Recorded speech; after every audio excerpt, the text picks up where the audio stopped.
Hello, I'm the Daily Storyteller, and I'm here to keep you company today. If you've visited my channel before, welcome back. And if this is your first time, I'm so glad to welcome you to the world of stories. I know many of you use these videos to relax or to help fall asleep more easily. So get comfortable, let your body relax, and allow the gentle sound of rain in the background to wash away your stress and worries. In this video, you'll hear chilling stories, most of them based on true events, told with honesty and depth. If you enjoy this content, please like the video and subscribe to my channel. Now then, let's begin. Story: The Forgotten Lantern. The wind howled through the narrow alleyways of the small coastal village, its cold fingers creeping under the doorways of homes and businesses, leaving a trail of whispered voices in its wake. The villagers of Grimsbrook had long since learned to ignore the eerie gusts that would sweep through the town every evening. They were just another quirk of the weather, nothing to fear, nothing to question. But Emma had always felt differently about the wind, and tonight it felt different too. She stood at the edge of the village, looking out over the rocky shore, where the waves crashed against the cliffs below. The sky was a bruised purple, the setting sun barely visible behind a thick blanket of clouds. The lighthouse stood in the distance, its beam cutting through the fog like a warning. But there was something else, a flicker of light that didn't belong. A lantern. Emma squinted into the mist. The light appeared to be swinging, though there was no one in sight to hold it. She rubbed her eyes and looked again, but the lantern was gone. A shiver ran down her spine. It had appeared out of nowhere, casting a strange glow over the water, and now it was gone, swallowed by the thickening darkness. The villagers would have told her to forget about it, to dismiss it as a trick of the mind, or perhaps an old sailor's lantern caught in the wind. But Emma wasn't so easily fooled. She had lived in Grimsbrook all her life, and she knew the history of the village as well as anyone. The lantern wasn't the only thing that haunted Grimsbrook. That night, she couldn't shake the feeling that something was watching her. The lantern was just the beginning. Her thoughts drifted back to the old stories, the ones her grandmother had told her when she was a child, stories about the lantern's curse, passed down through the generations, the curse of the forgotten lantern. Emma had always been skeptical of such things, dismissing them as old myths, but tonight, standing on the edge of the cliffs, she felt the weight of those stories pressing down on her, suffocating her. The wind seemed to carry a voice with it, whispering her name, calling her toward the shore. Emma! The wind caught the word and carried it through the darkness, faint but distinct. With a sudden sharp intake of breath, Emma turned away from the cliffs, heading back toward the village. Her heart raced in her chest, and her steps quickened, her feet crunching against the gravel path. The wind was relentless tonight, tugging at her clothes, pulling her toward the forgotten part of Grimsbrook, the part that had been abandoned for as long as anyone could remember, the old lighthouse keeper's house. No one lived there anymore. No one had for decades. The house had been left to rot after the mysterious disappearance of the last keeper, a man named Alistair Caldwell. He was the last person known to have seen the lantern lit, and the last to speak of it before he vanished, leaving behind only a cryptic note: the light must never go out. The stories surrounding Alistair's disappearance were as dark and twisted as the village's history. People said he had gone mad, that the lantern had driven him to the edge. Others believed he had seen something in the fog, a creature, a shadow that stalked the cliffs at night. Emma had heard all the stories, but she had never believed them. Not until now. As she passed the familiar houses of Grimsbrook, she saw the same faces peering out from behind curtains, the same murmurs of disbelief as they exchanged glances, their eyes shifting nervously toward the horizon. No one dared to speak of the lantern. To even mention it out loud was considered bad luck. It was as if talking about it could make it real again, bring it back to life. But tonight, it was already real. When Emma reached the lighthouse keeper's house, she stood at the gate, staring up at the crumbling stone walls. The windows were dark, the air stale, but she could feel the weight of the past hanging over it. The house had been silent for years, but tonight it felt alive. She hesitated, her breath coming in ragged bursts before she pushed the gate open and walked toward the front door. The door was ajar, as though someone had been expecting her. Her heart pounded in her chest as she stepped inside. The house was cold and damp, the smell of mildew and old wood thick in the air. The floorboards creaked under her weight, and the walls seemed to whisper to her, the same soft voice that had called her from the cliffs. "Come closer, come closer." Emma's hands trembled as she reached for the lantern sitting on a table in the corner. It was small, old, with brass accents that had long since lost their shine. The glass was cracked and the wick was charred black, but it was unmistakably the same lantern she had seen from the cliffs. Her fingers brushed against the cold metal, and she felt a chill shoot through her. Before she could lift it, the door slammed shut behind her with a force that rattled the windows. Emma spun around, her heart skipping a beat, and saw a shadow move across the room. The lantern flickered. The shadow in the corner of the room seemed to grow, stretching and twisting as if it were alive. The lantern flickered again, casting an eerie light across the walls, its flames sputtering and dancing. Emma's pulse quickened, and she backed away, her mind racing. Was it the wind, or something else? The shadow moved again, this time closer, and Emma could hear the sound of heavy breathing, ragged and uneven. It was coming from the corner of the room, from where the darkness seemed to gather. Suddenly, a cold hand clasped around her wrist, pulling her backward. Emma gasped and jerked her arm away, but the grip was unyielding. She spun around, her flashlight swinging wildly, and for a brief moment she saw a figure, a man, thin and gaunt, with hollow eyes staring at her through the shadows. "Alistair," Emma whispered, her voice trembling with disbelief. "Is it really you?" The figure did not respond. Instead, it stepped forward, its eyes fixed on the lantern in her hand. Its mouth moved, but no sound came out. The shadows around it seemed to move, swirling and shifting as if they were part of the man himself. Emma's breath caught in her throat. The figure reached out, its long, thin fingers brushing against the lantern. The flame flickered violently, as though it had a life of its own. A low growl echoed through the room, and the figure's face twisted in agony. It looked at Emma, its expression one of pure desperation. "You must never light it," the figure whispered, its voice a hoarse rasp. "The lantern is cursed. It was never meant to be lit."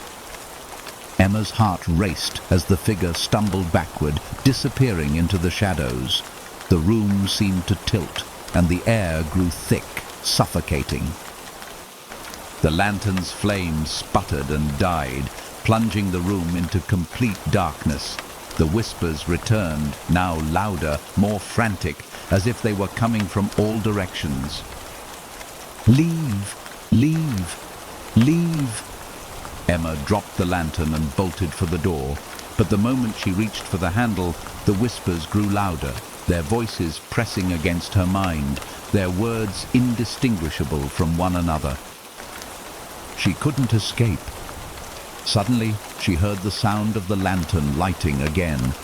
She turned to see it flickering on the table, its flame now burning brightly, casting a long shadow across the walls.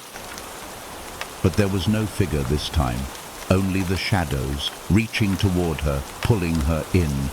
Her breath caught in her throat as she backed away, but it was too late. The darkness seemed to consume everything around her, the mansion itself groaning in protest. The whispers rose to a crescendo, and she could hear the voice of Alistair, distant but clear. The lantern. It never goes out. Story.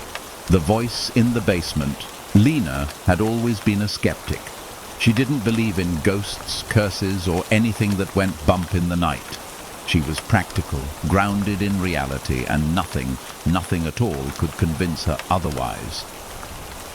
Her friends loved to tell spooky stories, especially around campfires, but Lena would always laugh them off, rolling her eyes.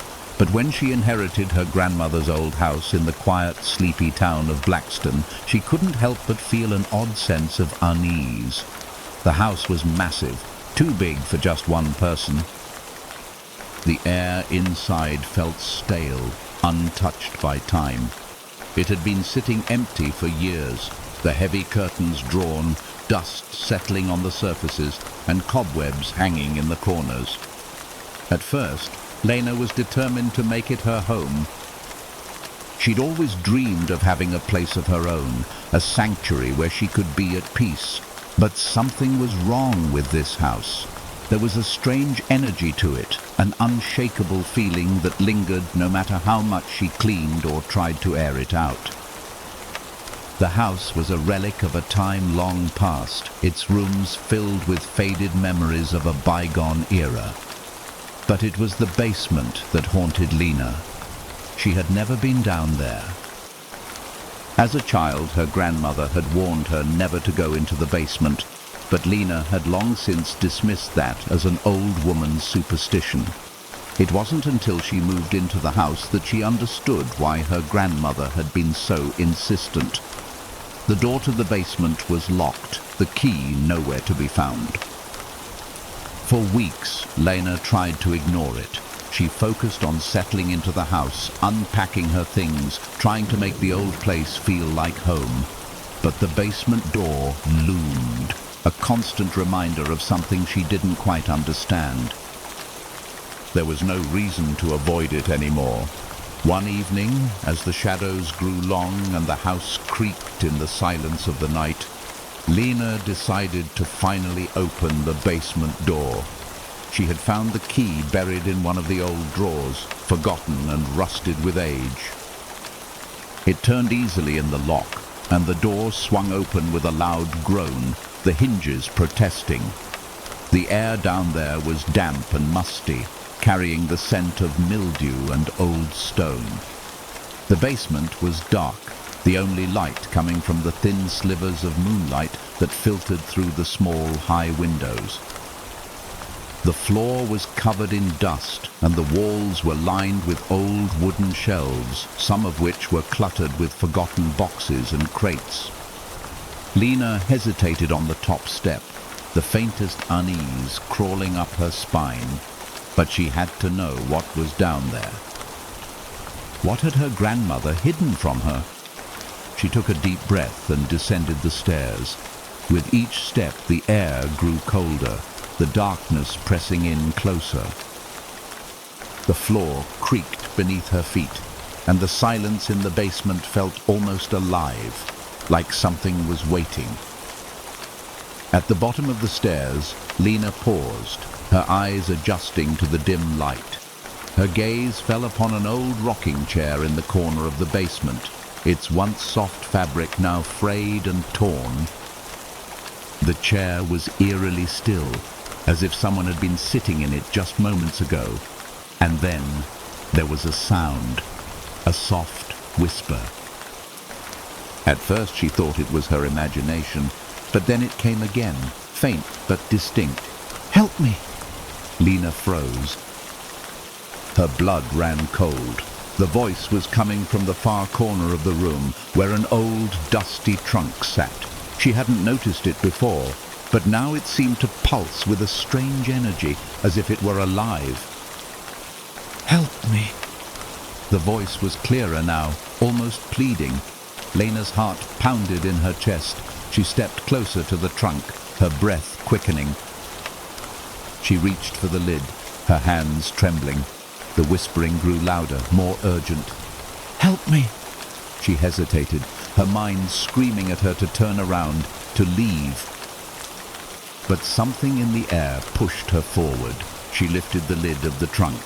Inside was nothing but old, tattered blankets, yellowed newspaper clippings, and a few faded photographs. But as Lena shifted the blankets aside, she found something buried beneath them. A small wooden box, intricately carved with symbols she didn't recognize. It looked old, centuries old, its surface worn and smoothed by time. The moment her fingers touched it, the whispering stopped. The air in the basement grew still, suffocating her. Lena held the box in her hands, and for a moment she could have sworn she heard something in the walls, scratching, skittering, as if something was trying to get out. A sharp, piercing whisper rang in her ears, and this time it was louder, clearer, and more distinct than ever. "Open it." Lena's hand hovered over the box, the words echoing in her mind. She could feel the weight of the whispers pushing her to open it, to discover what lay inside. The house was holding its breath, the darkness closing in on her as if waiting for the moment of revelation. Despite the unease gnawing at her, she opened the box. The lid creaked, and she expected to find something mundane, maybe an old letter or a family heirloom. But inside the box was something far worse, a small, worn-down pendant wrapped in a faded, tattered cloth. Lena reached for it, feeling a chill run through her fingers as she touched the pendant. The coldness seeped into her skin, as though it was coming from deep within the object itself, from somewhere far beyond this world.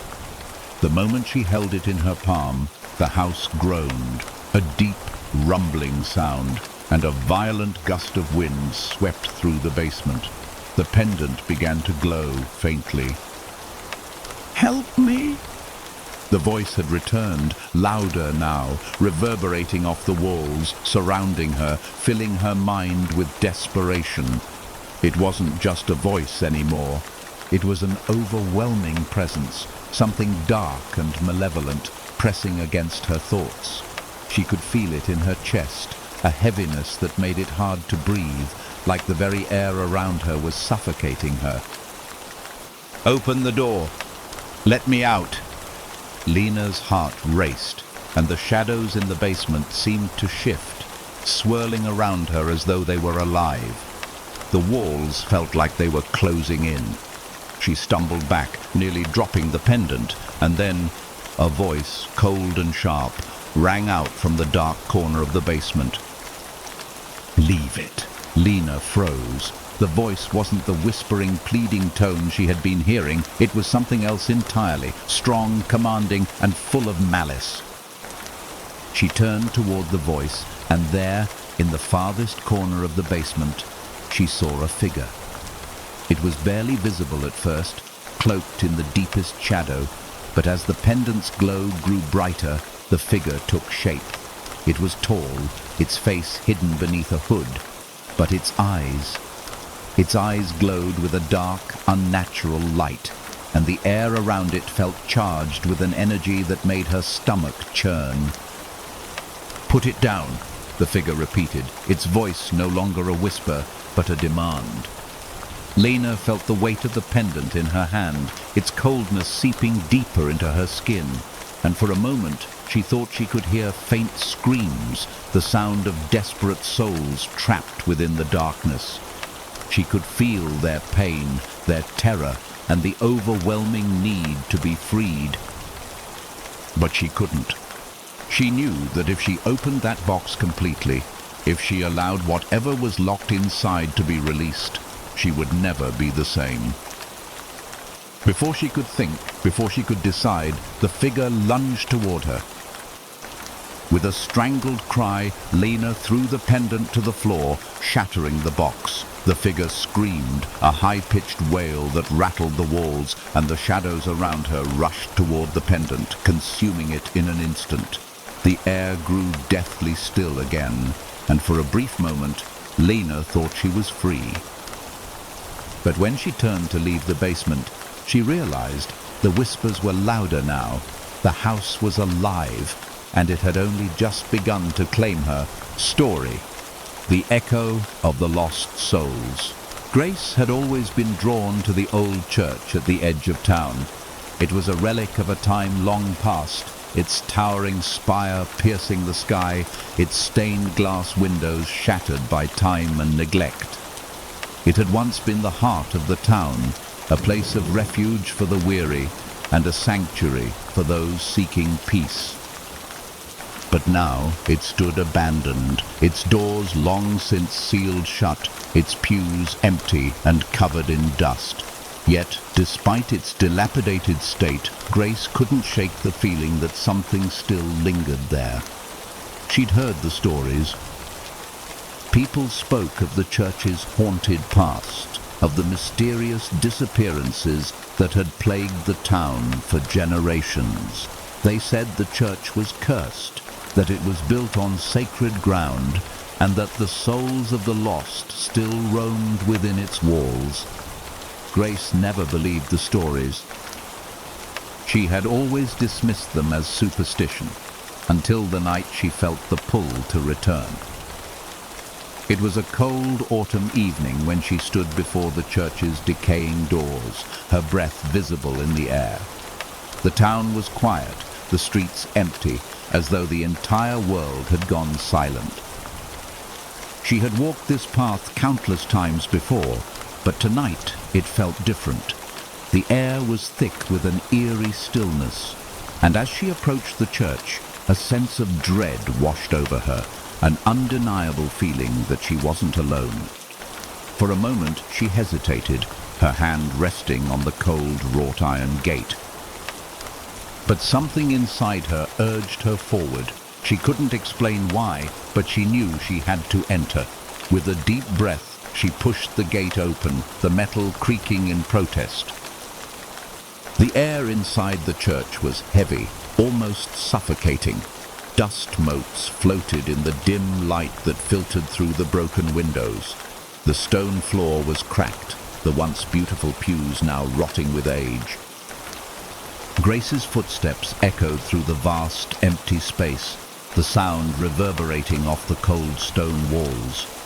The altar was hidden in shadows at the far end of the church, the once gilded carvings now worn and tarnished. Grace felt a coldness settle in her chest as she walked closer, her breath shallow. It was as if the very air inside the church was pressing against her, trying to force her back. But she couldn't stop. The pull was too strong. She reached the altar and knelt, her fingers brushing against the cold stone. She didn't know why she was there, why she had come to this place that felt so wrong. But as she closed her eyes, she heard something, soft, barely perceptible. A whisper. "Help us!" Grace's eyes snapped open. The voice was faint, distant, but it was clear. She stood up quickly, her heart pounding in her chest. The whisper came again, louder this time, echoing through the empty church, filling the air around her with a sense of foreboding.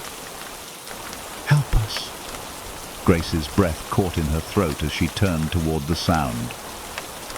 It was coming from the back of the church, from the darkened shadows where the broken stained glass windows lay. The light from the moon barely filtered through, casting strange shapes on the walls. She took a step forward, the whispers growing louder, more frantic, more desperate. The chill in the air deepened, and she could feel the hairs on the back of her neck stand up. The church was alive with the voices of the past, the lost souls that had once prayed in these halls, the ones who had vanished without a trace. As she walked deeper into the church, the shadows seemed to shift, closing in around her. The whispers became words, full of emotion, pleading, Help us. Save us. Free us. The voices seemed to come from all directions, swirling around her, pushing her forward. Grace felt a deep sense of sorrow, a weight of centuries of pain pressing down on her. She wasn't just hearing the voices, she was feeling them as if they were inside her, begging for release. She reached the back of the church and found a door, half hidden behind a curtain of ivy. The door was old, its wood warped with age, and the iron handle was cold to the touch. She turned the handle, and the door creaked open, revealing a narrow stairwell that led down into the darkness. The whispers grew louder as she descended the stairs. The air became colder with each step, and the stone walls seemed to close in on her. The staircase seemed endless, winding down into the earth, as though it were leading her into the bowels of the earth itself. At the bottom, the stairwell opened into a small, forgotten crypt. The walls were lined with old, cracked tombs, the names on the gravestones worn away by time. But in the center of the room, illuminated by the faint light from the cracked ceiling, was an old chest, its surface covered in dust. The whispers were louder now. "Open it!" The voice was almost a command. Grace couldn't help herself. She approached the chest, her hands trembling as she reached for the rusted latch. The moment her fingers touched it, the air seemed to thicken, the voices growing more urgent, desperate. "Open it! Open it!" With a sharp pull, she opened the chest. Inside the chest was nothing but a pile of old, tattered cloth and dust. At first, Grace felt a pang of disappointment, but then her fingers brushed against something cold and smooth. She pulled it out, a small, intricately carved box, its surface worn but still beautiful. The carvings on the box seemed to shimmer in the dim light, and as she turned it over in her hands, she saw something strange, a symbol etched deep into the wood, a symbol she had never seen before. The moment she touched the symbol, the whispers stopped. The silence that followed was deafening, and for a moment Grace thought she might lose her mind from the intensity of it. The air around her grew thicker, pressing against her chest, suffocating her. The box felt heavier now, as if it were made of stone, as though it were a relic of something far older than the church itself. And then the voice returned. "You shouldn't have opened it." The voice was not the whisper she had been hearing before. It was louder, deeper, a presence that seemed to fill the entire crypt.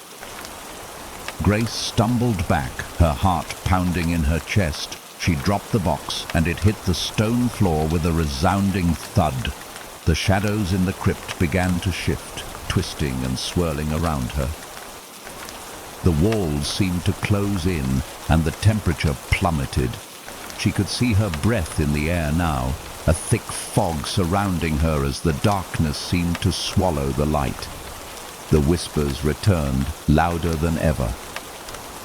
"Help us! Release us!" Suddenly, the lid of the chest flew open, and from within, a pale, skeletal hand reached out, its long fingers grasping at the air, pulling itself free from the box. Grace's scream echoed through the crypt as she turned and ran, the footsteps of something following her, always just behind her, the whispers growing louder, more urgent. She reached the stairs, but as she ran up, the walls seemed to shift, the stairwell stretching, elongating, as if it were a labyrinth designed to trap her. She didn't stop until she was outside, gasping for air, her lungs burning. The church stood silent, the fog rolling in thicker than ever. But even as she stood there, trembling, she knew the truth. The lantern wasn't just a relic of the past, it was a prison. and the souls within it would never be free. Story: The Harvest of Shadows. The town of Briar Hollow was known for many things: its ancient oak trees, its vibrant autumn festivals, and the vast fields that stretched for miles around it. The harvest season was always the highlight of the year. The people of Briar Hollow would gather in the fields, picking pumpkins, apples, and corn, celebrating the bounty of the land with music, dancing, and the promise of a good year ahead. But behind the laughter and the bright harvest festivals lay a secret, one that had been buried deep in the town's history, a secret that few dared to speak of. For centuries, Briar Hollow had been the site of an ancient ritual, a tradition that was as old as the land itself. It was said that every harvest season, when the crops were ripe, a shadow would fall over the town and the harvest would begin. But this wasn't the kind of harvest that filled baskets with food. No, this harvest was something far darker. Eliza had grown up hearing stories about the harvest of shadows, tales whispered by the elders, told with fear in their eyes. Her grandmother would warn her never to venture too far into the fields, especially during the harvest season. The shadows, her grandmother would say, take what they are owed. Eliza had always thought it was just an old superstition, a way to keep children from wandering too far. But as the years passed, she began to wonder if there was more truth to the stories than she had ever realized. The day the harvest began, Eliza felt a chill in the air. It was a warm afternoon, the kind of day that promised a crisp, cool evening, but something about the sky felt wrong. It was an odd shade of red, as though the sun itself was bleeding. The town was preparing for the harvest festival, the streets lined with hay bales, corn stalks, and pumpkins, but the air felt heavy, oppressive. Eliza's family had always been close to the town's history, running the local bakery and farm, so she decided to head out to the fields to help her father with the final preparations. Her father had been working in the fields for hours, harvesting the last of the corn, his face grim and tired.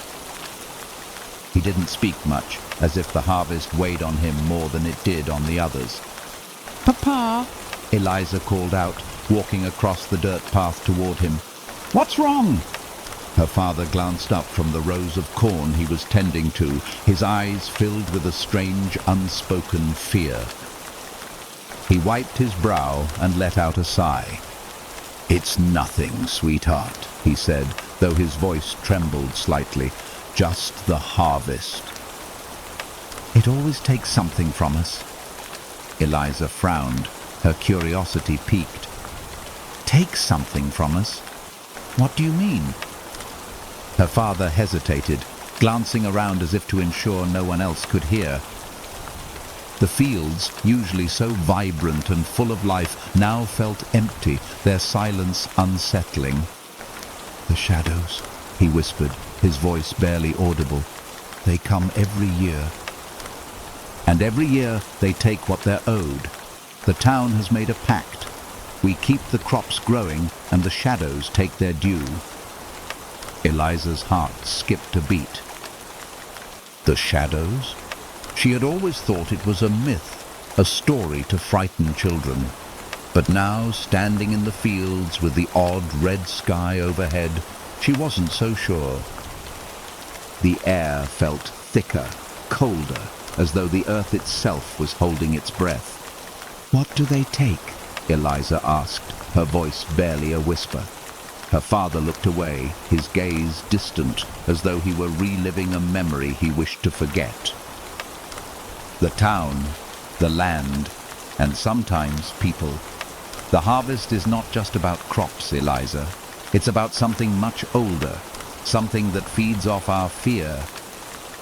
And every year it demands more. The wind picked up, and Eliza shivered.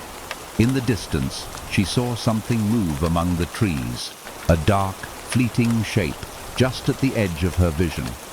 She blinked, but when she looked again, there was nothing there. Papa, I think something's in the field, she said, her voice trembling with unease. I saw something moving. Her father's face paled, his eyes wide with panic. Stay close to me, Eliza, he said, his voice low. Don't wander. The harvest has begun. The evening came quickly, casting a heavy shadow over the town of Briar Hollow.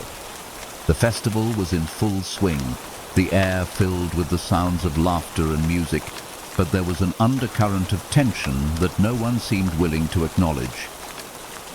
The townspeople tried their best to pretend everything was normal, but Eliza could feel it, a growing sense of dread, something deep within the earth that was waking up.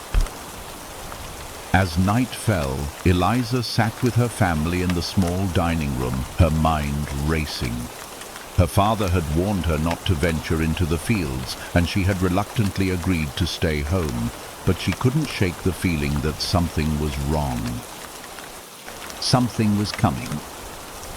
At midnight, she could hear it, the whispering. It began faintly, like a breeze through the trees, but it grew louder, more distinct. The sound was like voices, chanting in an ancient language, too low for her to understand, but she could feel it in her bones. The wind howled, rattling the windows, and the ground trembled beneath her feet. "Papa!" Eliza cried out, rushing into the kitchen where her father was sitting, staring out the window. "Papa, what's happening?" He didn't respond at first.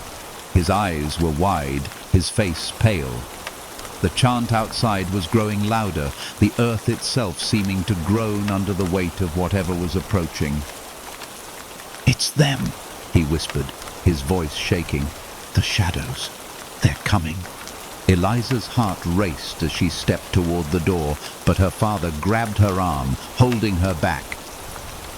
"No," he said urgently. "Don't go outside. Stay inside with me. This is the price we pay." The ground trembled again, more violently this time, and Eliza could hear the sound of footsteps, heavy, deliberate, and dragging, as though something was moving across the earth, dragging its feet behind it. With a sickening realization, Eliza understood. The town's pact wasn't just about the crops, it was about the souls of the townspeople. The harvest wasn't just for food, it was for the shadows to feed on.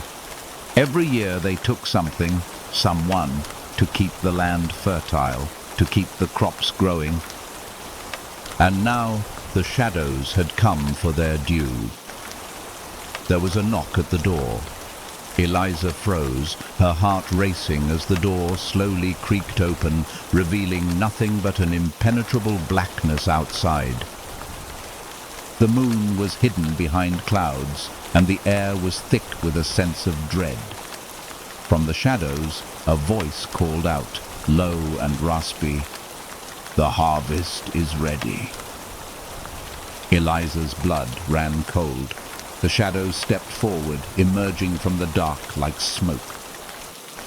They were tall, featureless, and their forms seemed to flicker and waver as though they were made of the very night itself. They were here for what they were owed. Her father pulled her away, his face twisted with terror.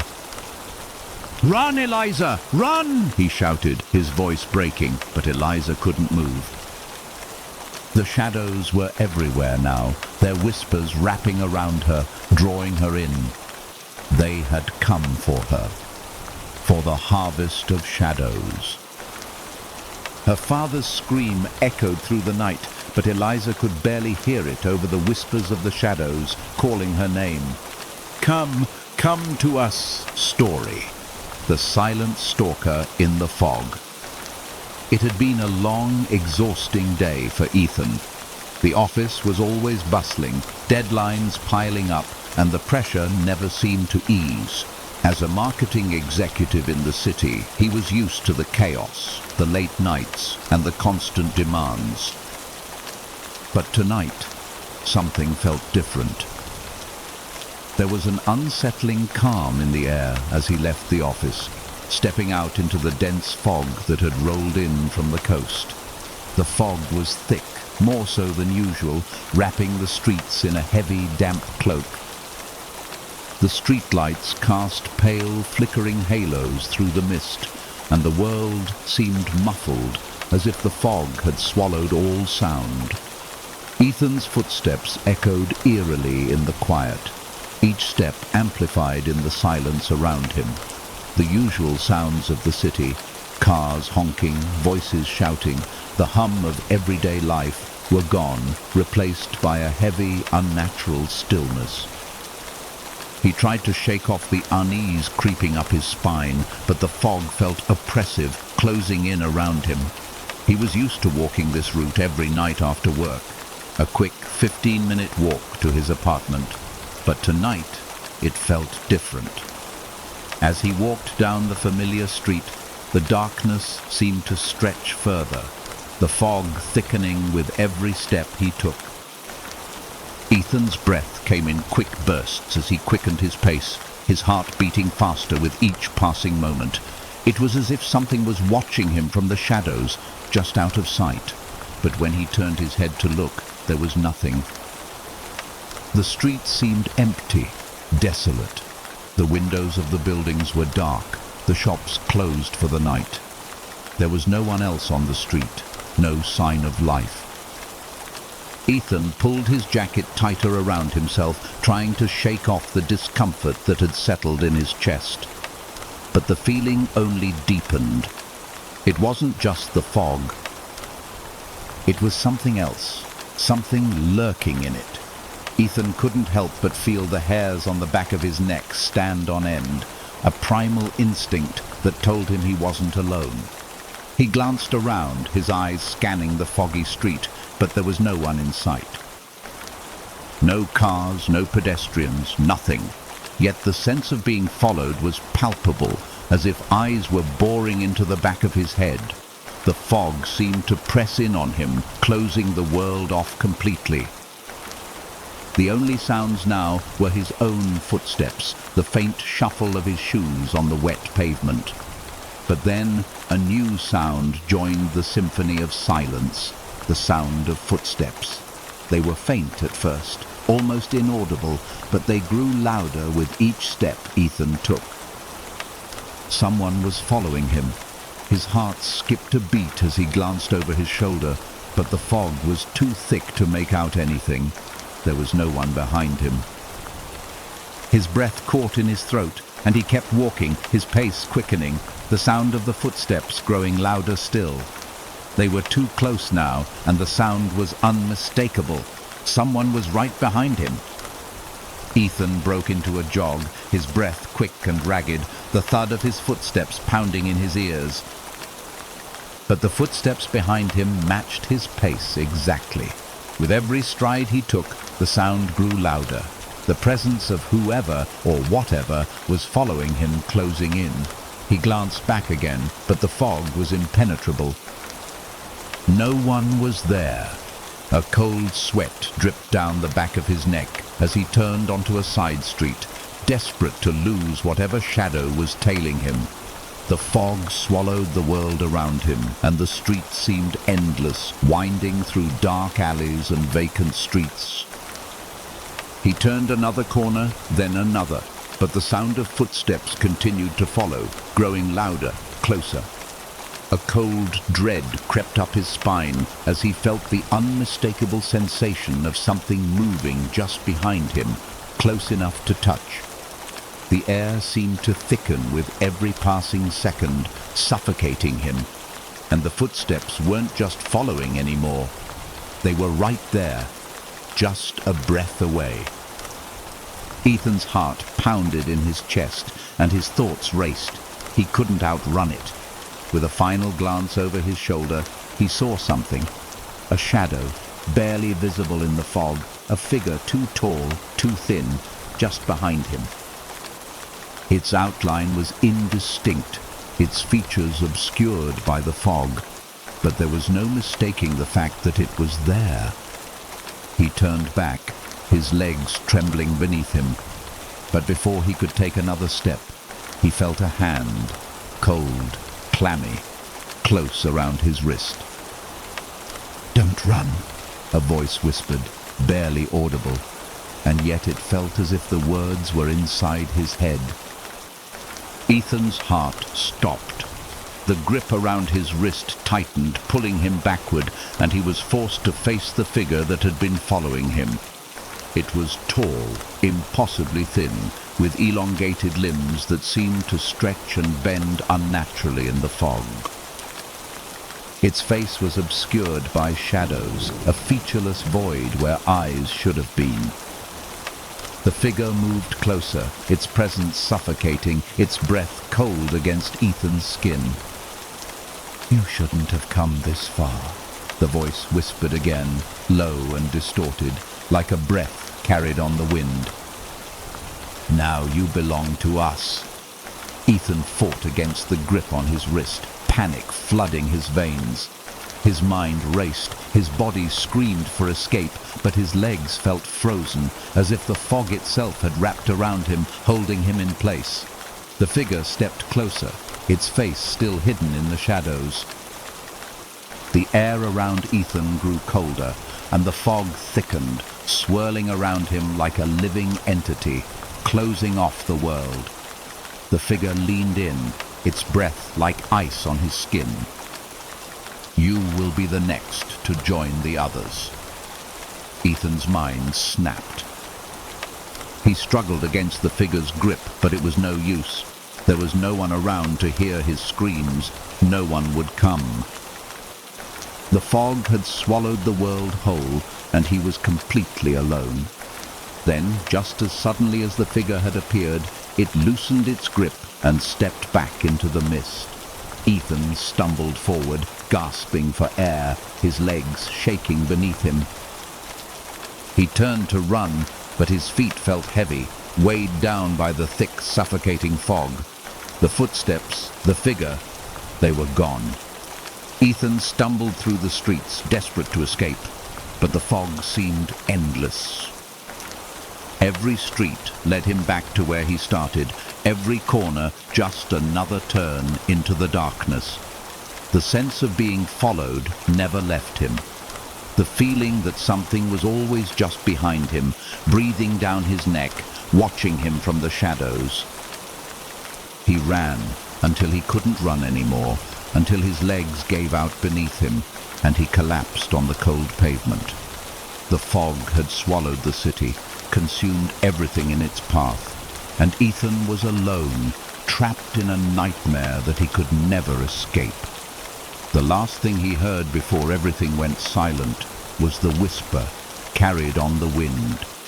The fog always claims its own. Story: The Blood-Stained Portrait. Lydia had never been one to believe in ghosts. She was a rational woman, someone who preferred logic over superstition, reason over myth. But that was before she inherited the old mansion from her late aunt, the woman who had raised her after the death of her parents. Aunt Beatrice had always been a mystery, quiet, withdrawn, and with a peculiar fondness for the grand family home, a mansion that had been in their family for generations. Lydia never quite understood her aunt's obsession with the house. The mansion was beautiful, but it was also old and decaying.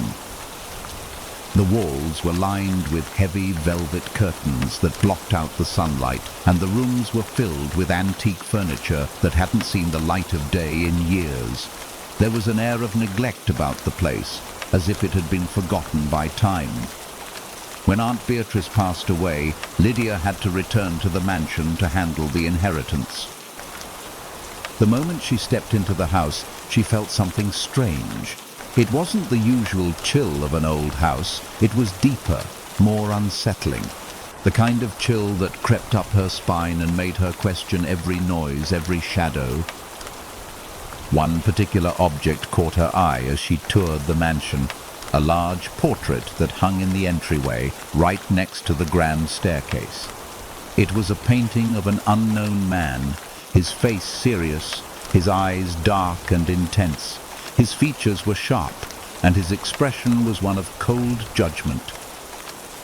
His eyes seemed to follow Lydia wherever she went, and the longer she stared at the portrait, the more it felt like the man in the painting was staring back at her, studying her, judging her. The portrait had been in the family for generations, or so Lydia was told, but she had no recollection of it ever being mentioned by her aunt.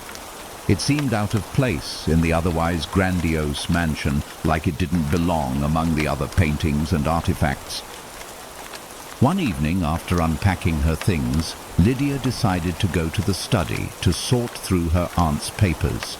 She sat at the desk, sifting through letters and old books, but she couldn't shake the feeling that something was off. The air in the study felt thick, as if it were pressing in on her, suffocating her. The clock struck midnight, and she stood to stretch, glancing around the room.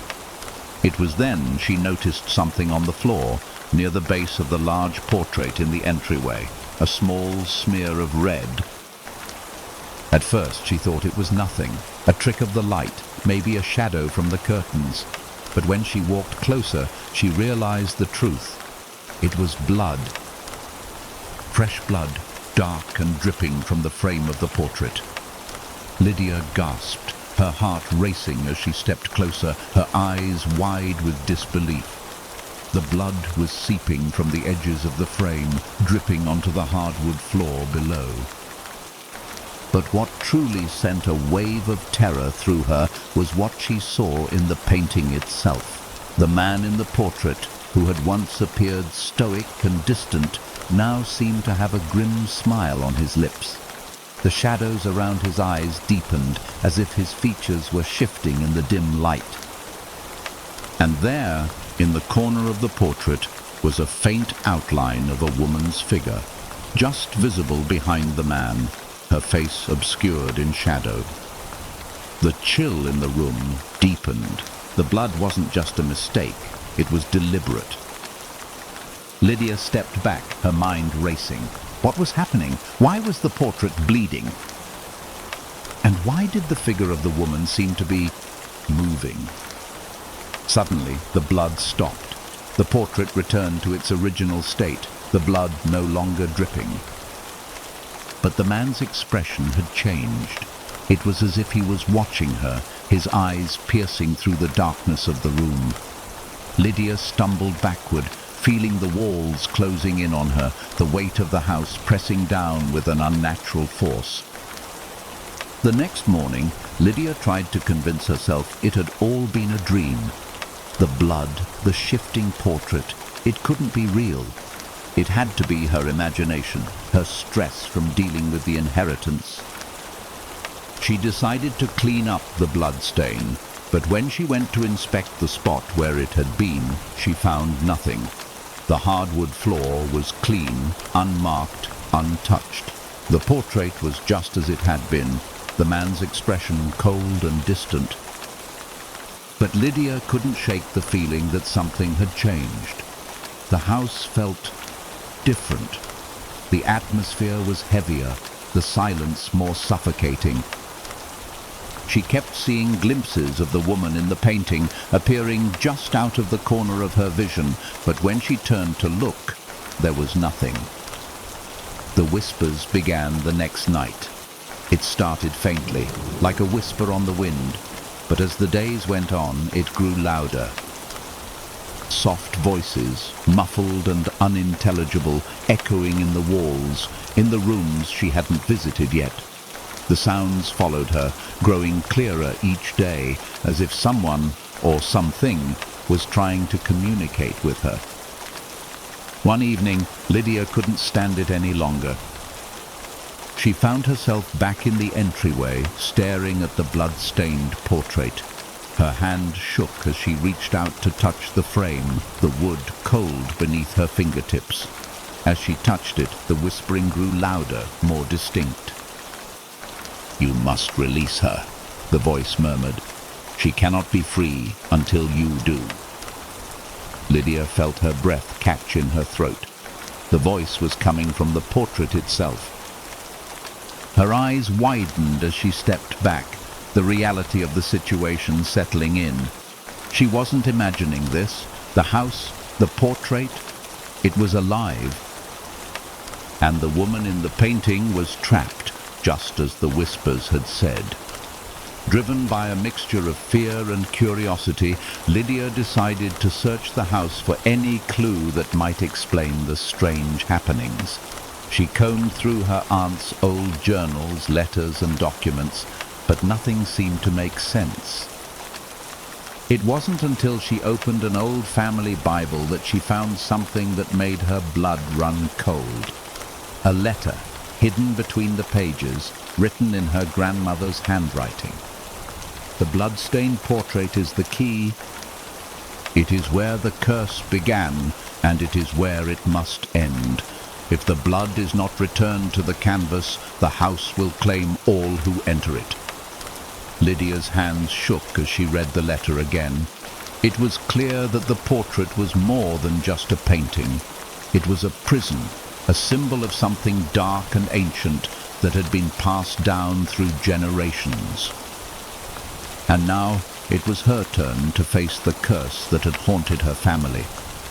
As she stared at the portrait, the woman's face became clearer, the shadow lifting to reveal a pale, lifeless face.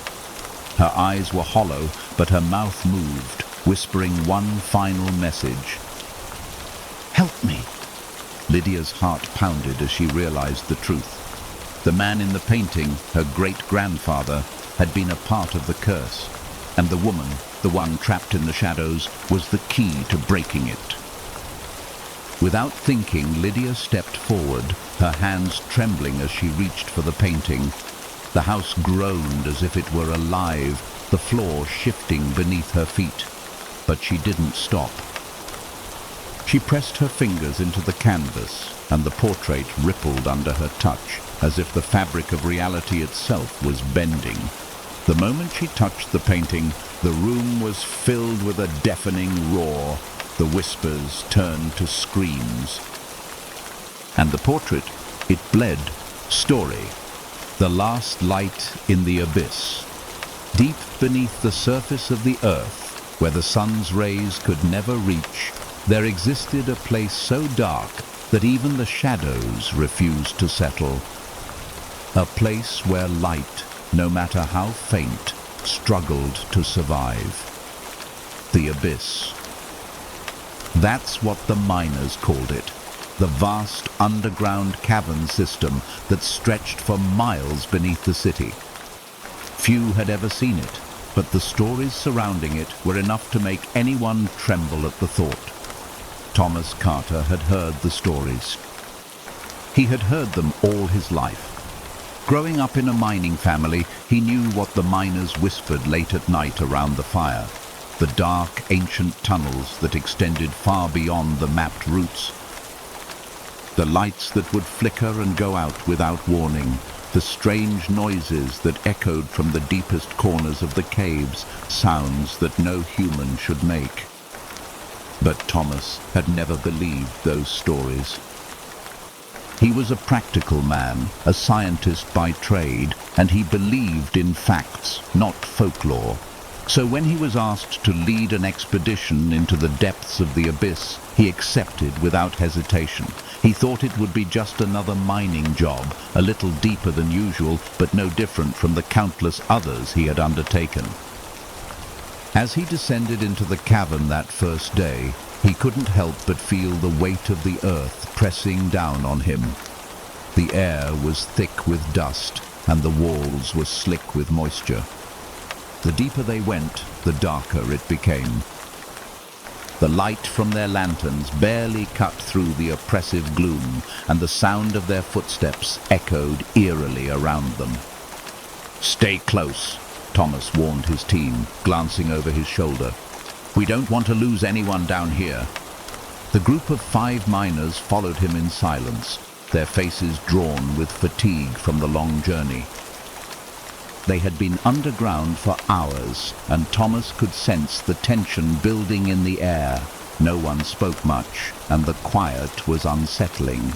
It was as if the abyss itself was holding its breath, waiting for something. The path twisted and turned, the air growing colder with each step. Thomas knew they were getting closer to the heart of the abyss, where the caves were the oldest and the most treacherous. The walls here were smooth, almost polished, as though they had been carved by something far older than man. Then, without warning, their lanterns flickered and went out. Darkness swallowed them whole, leaving them in an impenetrable void. "Damn it," Thomas muttered, fumbling for matches. "Hold on, let me light another one." The faint glow of a match illuminated his face, and for a brief moment he could see the fear in the eyes of his team. They were all staring into the blackness, their breath coming in shallow gasps. Suddenly, the ground trembled beneath their feet. What was that? One of the miners whispered, his voice cracking with fear. I don't know, Thomas replied, his hand shaking as he lit the lantern. Probably just a tremor. This place is unstable. But even as he spoke, the ground shook again, stronger this time.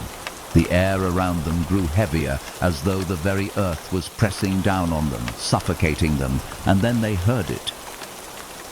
A low, guttural sound, echoing from deep within the caves, a sound that was too wrong, too alien. The miners exchanged uneasy glances. Thomas's heart began to race as the sound grew louder, more distinct. It was a growl, or something like it, deep and reverberating through the ground. "Get ready," Thomas said, trying to sound confident. "We're not alone down here." The growling stopped as suddenly as it had started, and for a moment all that could be heard was their labored breathing. But then came something worse, a whisper. It was faint at first, barely audible over the sound of their hearts pounding in their ears. "Leave, before it's too late." The voice was raspy, hoarse, and it seemed to come from all directions. It echoed in their minds, stirring something primal deep within them. Panic began to set in as the miners looked frantically around, trying to pinpoint the source of the voice, but there was nothing. "Did you hear that?" one of the miners whispered. Thomas nodded grimly. "We need to move, now." The group hastily made their way forward, their lanterns flickering as they descended deeper into the cavern. The path narrowed, the walls pressing in on them, and the air grew colder still. The growling had stopped, but the whisper remained, faint, distant, but undeniable. The last light, before it takes you. As they continued down the path, the air grew thick with the weight of the whispers. The darkness seemed to close in on them, pressing them deeper into the earth, swallowing the light of their lanterns. No matter how far they went, the cavern stretched on endlessly. And the voice, it grew louder. "You should have never come," it whispered again, more insistent now. "You should have never come down here." Thomas's heart was pounding. He could feel the panic rising in his chest, but he fought to keep control. He had to. His team was depending on him. "We're almost there," Thomas lied, trying to reassure himself as much as his men. The truth was, he had no idea where they were going. He had no idea what lay ahead, but he couldn't stop now, not when they were so deep. Then, in the distance, he saw it, a faint light flickering in the gloom. It was dim, barely visible, but it was there, beckoning them forward. For a moment, Thomas felt a surge of hope. Finally, a way out. He motioned for the others to follow him. "That's the last light," he said, his voice tight. "We're almost out." They hurried toward the light, their lanterns casting long shadows on the walls. As they drew closer, the light grew brighter, and soon they found themselves standing before an ancient stone door, adorned with strange markings and symbols. The light was coming from a crack in the door, and as Thomas reached out to touch it, the whisper came again, louder this time, as if it were right in his ear. The light cannot save you. Suddenly, the door creaked open on its own, revealing a cavernous chamber beyond. The air inside was thick, stagnant, and the light that flickered within seemed unnatural, an eerie glow that seemed to pulse like a heartbeat. As they stepped inside, they saw it. The source of the light. A large crystal, glowing with an unnatural, pulsating energy, sat at the center of the room. The air around it shimmered, and the whispers grew louder, turning into frantic, maddened voices. "Take it! Take it!" the voices hissed all around them. "The last light!" One of the miners, unable to resist, stepped forward, reaching for the glowing crystal. The moment his fingers brushed against it, the air around them exploded with a deafening crack, and a blast of energy shot through the room, knocking everyone off their feet. The crystal shattered into pieces, and with it, the light vanished. The room was plunged into darkness. In the pitch black, the whispers grew louder, turning into screaming, thrashing voices. The ground trembled beneath them, and a deep rumbling sound filled the air, as if the earth itself was shaking in anger. "We've unleashed it," Thomas whispered, his voice filled with terror. We've awakened it."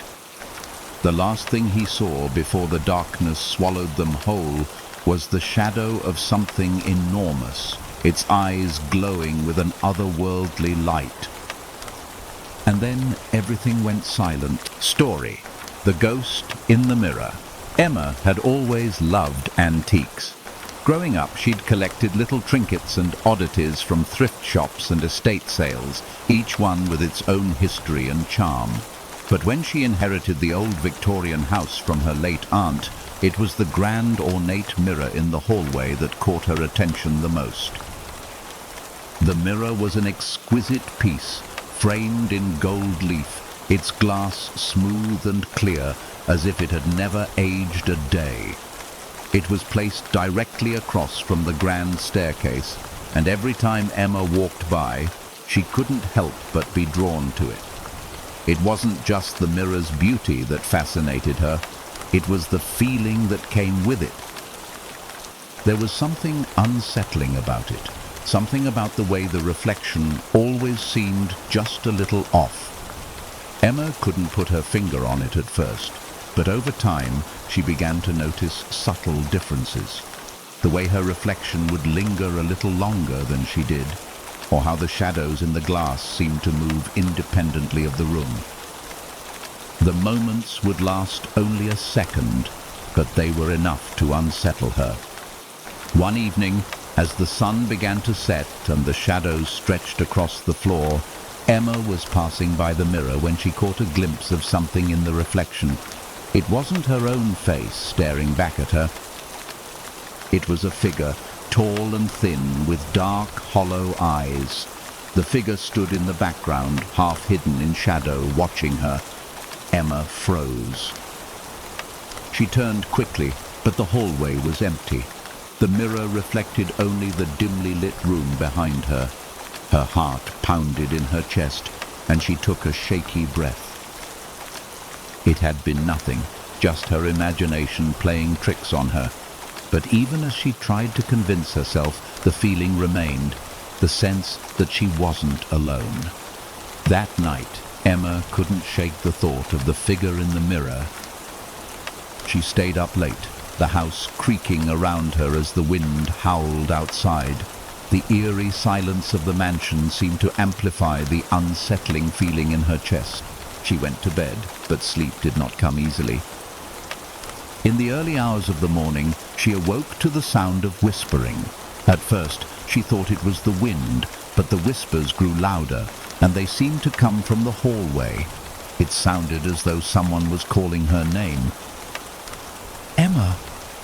She rose from her bed, her heart racing, and crept toward the door. She opened it slowly, careful not to make a sound. The hallway was dark, the mirror looming at the far end, its surface reflecting only the emptiness of the house. The whispering stopped as soon as she stepped into the hall, leaving only the eerie stillness. But then she saw it. In the reflection of the mirror, standing just behind her, was the figure again. This time it was closer, its form clearer. A man, tall and gaunt, his features twisted in an expression of anguish. He didn't move. He just stood there, staring at her with those hollow, empty eyes. Who are you? Emma whispered, her voice trembling. The figure didn't respond. Instead, it raised one hand slowly, pointing directly at her. Emma felt a chill crawl up her spine. The man's hand in the reflection seemed to move unnaturally, as if it were no longer part of the mirror's reality. She spun around to face the hallway, but the figure was gone. The hallway was empty, save for the shadowed corners. But the whispering returned. Emma! You must come. The voice was distant, hollow, but it felt like it was inside her head. The whisper was so insistent, so compelling, that Emma felt herself drawn toward the mirror. She didn't want to go closer, but her feet moved as if controlled by something else. Step by step, she walked toward the mirror, the whispers growing louder, filling her mind. She reached the base of the stairs, her hand trembling as it reached for the cold, gold-framed mirror. The moment Emma touched the glass, the coldness seeped into her skin, as if the mirror itself were alive. A strange pressure built in her chest, and the whispers erupted into a chorus of voices, all calling her name.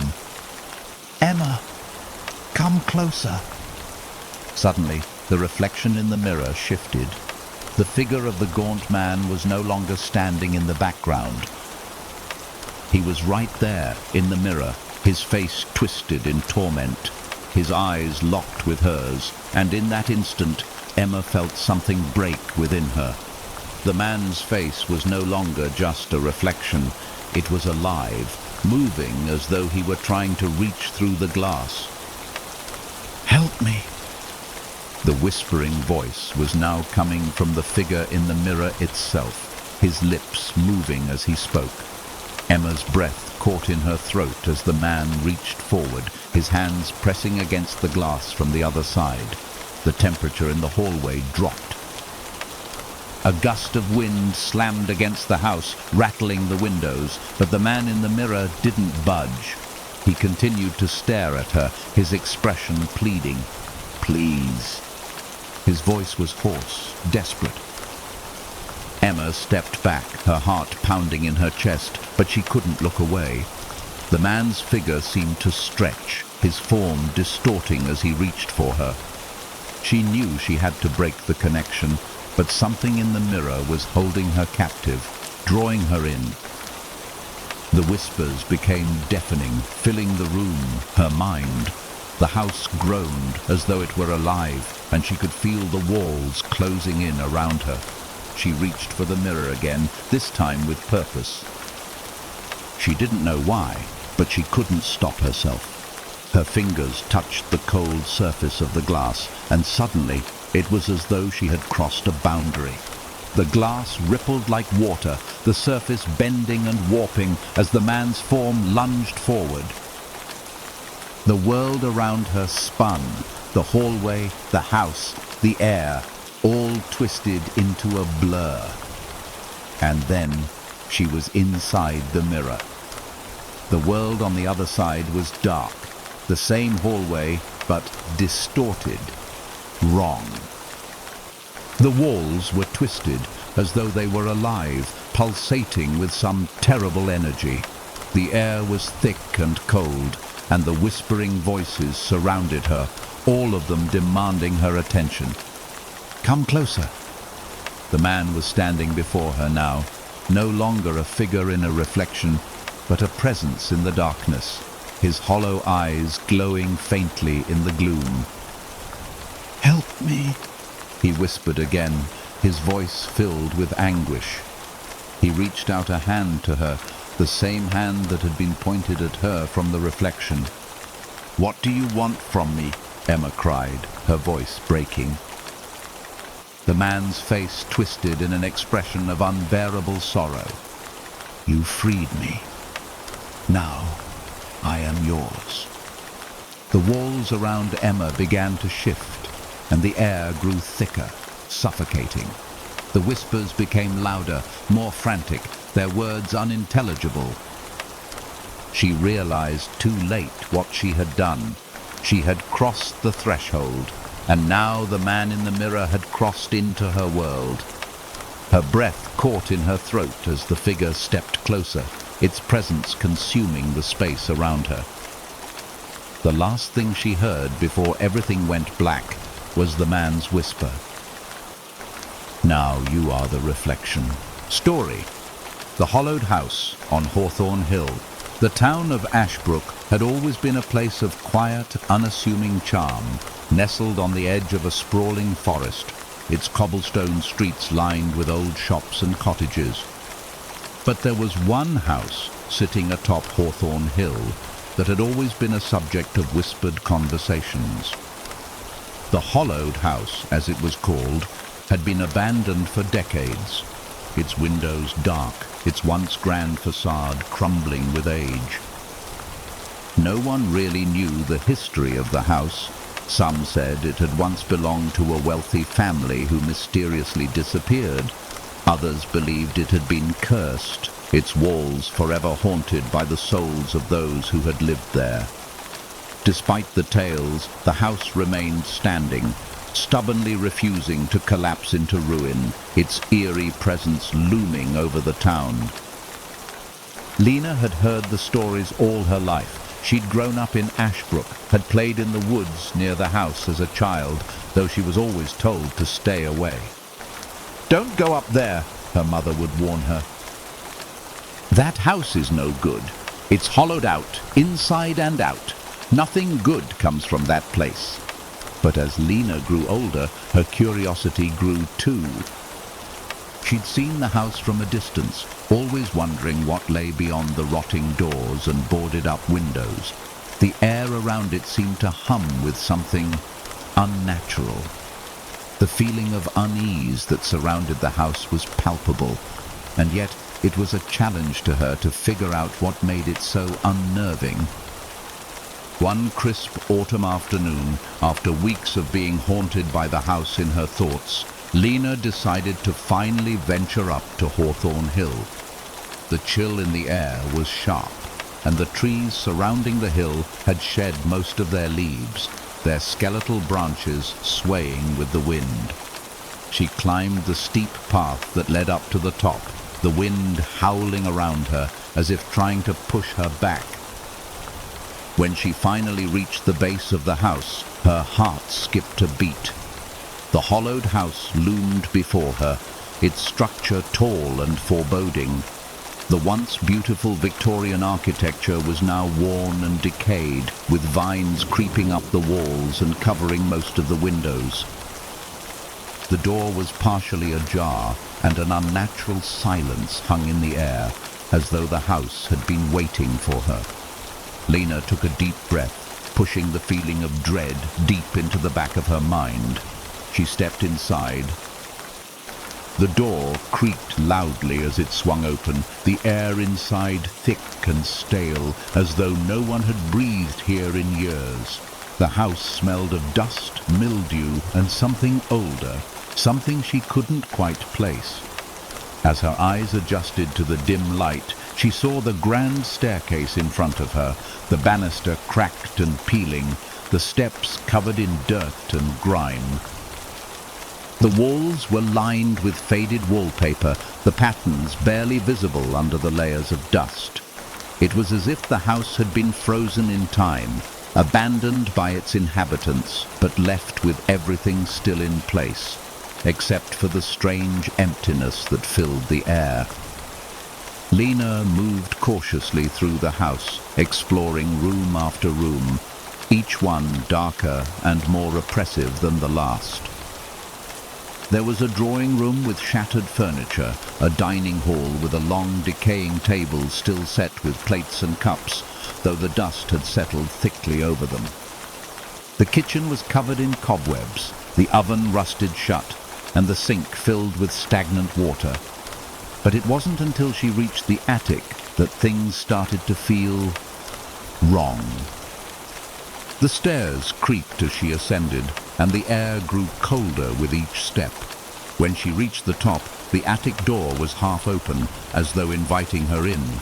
She pushed it open, and the sight inside sent a shiver down her spine. The room was filled with old trunks, books, and furniture, but there was something else in the corner, something strange. It was a large, ornate mirror, its frame gilded with intricate patterns, but the glass was cracked, lines running through it like veins. The mirror was the source of the coldness in the room. It felt as though it was drawing the warmth from her, pulling it into itself, leaving her shivering in its presence. She stepped closer, her curiosity growing despite the growing sense of fear in her chest. As she looked into the mirror, she saw nothing. The reflection was empty, just the dim light of the attic and the outline of her figure. But then something shifted. In the reflection, Lena saw a figure standing behind her. She whirled around, heart pounding, but there was no one there. The attic was empty. She turned back to the mirror. The figure was closer now. It was a man, tall, with long, disheveled hair. His face was gaunt, hollow, his eyes dark and sunken. He wore a tattered coat, his hands reaching out toward her in the reflection. Lena froze. The figure's mouth opened, and though no sound came from it, she could feel the words vibrate in her chest. You shouldn't be here. Her blood ran cold. She stumbled backward, knocking over a stack of books, the sound breaking the trance-like hold the mirror had on her. She blinked, but the figure in the reflection was gone. The glass was once again empty, reflecting only her stunned face. Panic surged through Lena as she ran from the attic, her mind racing. She had to leave. Now. As she raced down the stairs, a loud crash echoed through the house, followed by the sound of something moving in the walls. The house groaned, as though it were alive, shifting, adjusting itself to her presence. The air grew thick, the temperature dropping rapidly, and a sense of dread filled every inch of the house. Lena couldn't leave fast enough. She burst through the door, the wind outside howling as though it were trying to push her back. But as she looked up at the house one last time, her heart sank. The windows, all of them, were filled with faces, pale and staring, their eyes following her every movement. The faces were all staring at her. And just as the door slammed behind her, she heard it. A voice, deep and cold, whispering from the depths of the hollowed house. You're never leaving, not after you've seen us. Lena didn't sleep that night. The image of the faces staring at her from the windows haunted her thoughts. The coldness of the mirror and the figure that had reached out to her replayed over and over in her mind.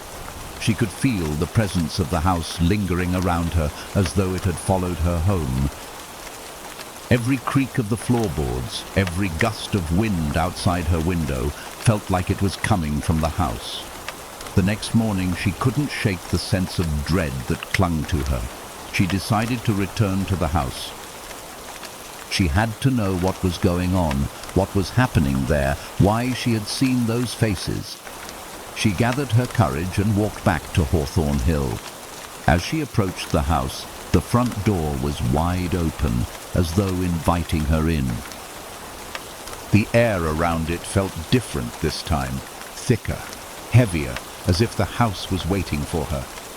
She hesitated at the threshold, but then something inside her urged her forward. She stepped into the house once more.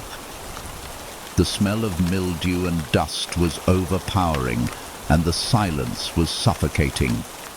But this time, as she moved through the rooms, she noticed something new. The house seemed to be changing. The walls were moving, the floors warping, and the air felt alive, breathing around her. She reached the attic once again, but this time the door was wide open. The mirror was no longer in the corner. Instead, it was standing in the center of the room. Lena approached it cautiously, but this time the mirror didn't reflect her image. Instead, it reflected the man, the same man she had seen before, standing in the reflection, his hollow eyes fixed on her. Help me, the figure whispered. Lena stepped closer, her breath shallow. The man's face twisted in agony. He was trapped, just as she was. But then a voice, not from the man, but from somewhere else, spoke. Break the glass. Free them all. Lena's heart raced. She didn't know who was speaking or why, but she knew what she had to do. Without thinking, she reached forward and grabbed a nearby broken piece of wood. She swung it at the mirror, shattering the glass with a deafening crash. The sound echoed through the house, and for a moment everything was still. Then the house seemed to collapse in on itself, the walls groaning as if they were alive. The faces in the windows vanished, the whispers stopped, and the temperature began to rise. The air felt lighter, as if the weight of the house had been lifted. Lena stood in the wreckage of the room, her hands trembling. The house was silent now, but the man in the mirror was gone. She took a deep breath, realizing she was free. The curse had been broken.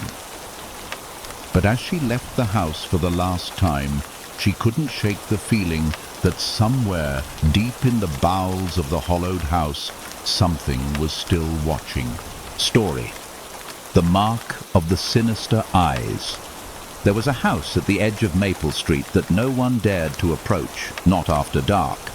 It stood at the end of a long, winding driveway, obscured by a curtain of overgrown trees and twisted vines. The house was old, its windows dark and empty, its once grand appearance now faded into decay.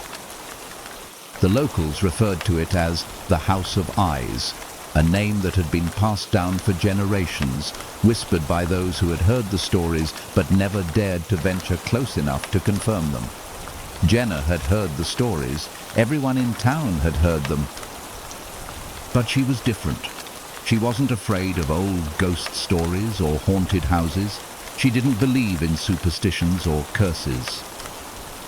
So when her friends dared her to explore the House of Eyes, she didn't hesitate for a second. It was just an old, abandoned house, and if there was one thing Jenna hated, it was fear holding her back. The sun had long since set as Jenna made her way down the dirt road, the pale light of her flashlight cutting through the darkness. The town was quiet behind her, the only sounds being the rustling of the leaves in the breeze. As she reached the edge of the property, she paused, standing at the base of the driveway. She could already feel the unease creeping into her chest, but she pushed it aside. Just a house, she muttered to herself, taking a deep breath. Just a house. The driveway was long and overgrown, the path barely visible through the weeds and thick foliage. She pressed on, the sound of her footsteps muffled by the dense undergrowth. The house loomed ahead, its silhouette barely visible against the dark sky, and as she neared the front porch, she felt a strange sensation in the air, something thick, almost suffocating. The door to the house was cracked open, as though waiting for her. Jenna hesitated for only a moment before stepping inside. The air was stale, thick with dust and the smell of mildew. Her flashlight's beam bounced off the walls, revealing faded wallpaper and broken furniture scattered across the floor. The house was eerily quiet, the only sounds being her own breath and the creaks of the wooden floor beneath her feet.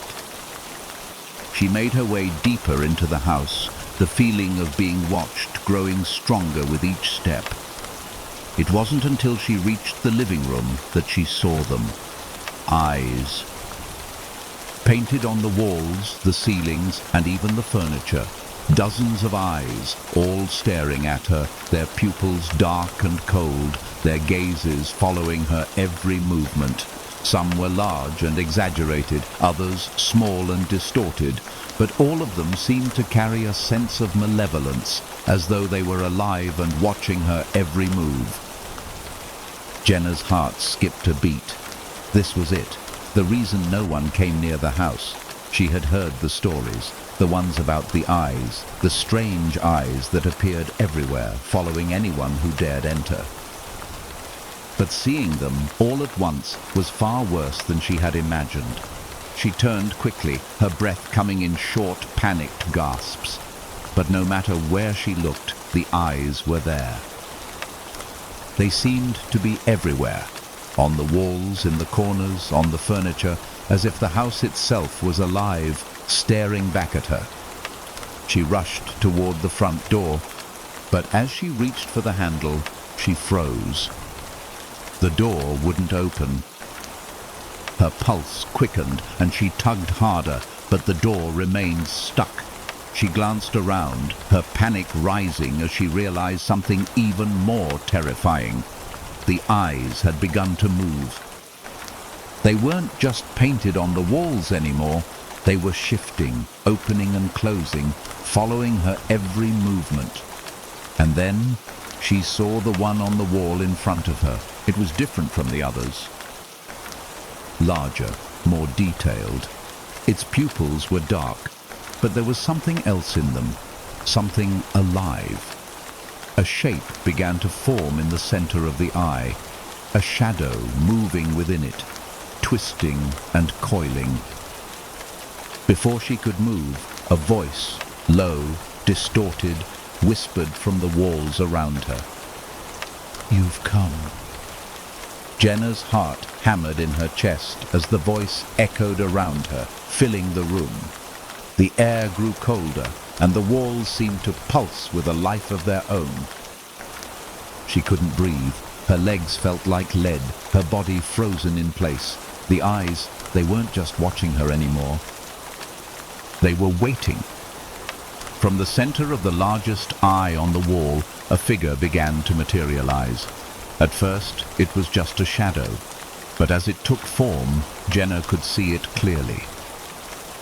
It was a man, tall and gaunt, with long flowing hair and a face that seemed both familiar and terrifying. His eyes were the same as the painted ones, dark, cold, and soulless. "You shouldn't have come," the figure said, his voice rasping as if the words were dragging themselves from deep within the walls. "This house, this place has seen many souls, many who came like you to uncover the truth." Jenna's breath caught in her throat. "What do you want from me?" The figure smiled, his lips curling into a grin that was both haunting and grotesque. "I want nothing from you," he said, his voice growing louder. "But you are marked now. You belong to the house, as all who enter here do." A cold chill spread through her veins as she felt a heavy weight settle in her chest. The mark. The figure's form shifted again, his eyes glowing with a faint, eerie light. "You are marked by the eyes," he whispered, his words seeping into her mind. "You cannot leave. You never will. Your soul is now bound to this place." As the figure stepped forward, the walls seemed to shift, and the eyes on them widened, their pupils growing larger. The very air in the house seemed to warp and ripple as though reality itself was bending, stretching to accommodate something far darker. Jenna stumbled back, her mind racing. She reached for the door once more, but her hand passed right through it as though it had turned to smoke. The house was swallowing her whole, pulling her into its depths, where the eyes would never stop watching.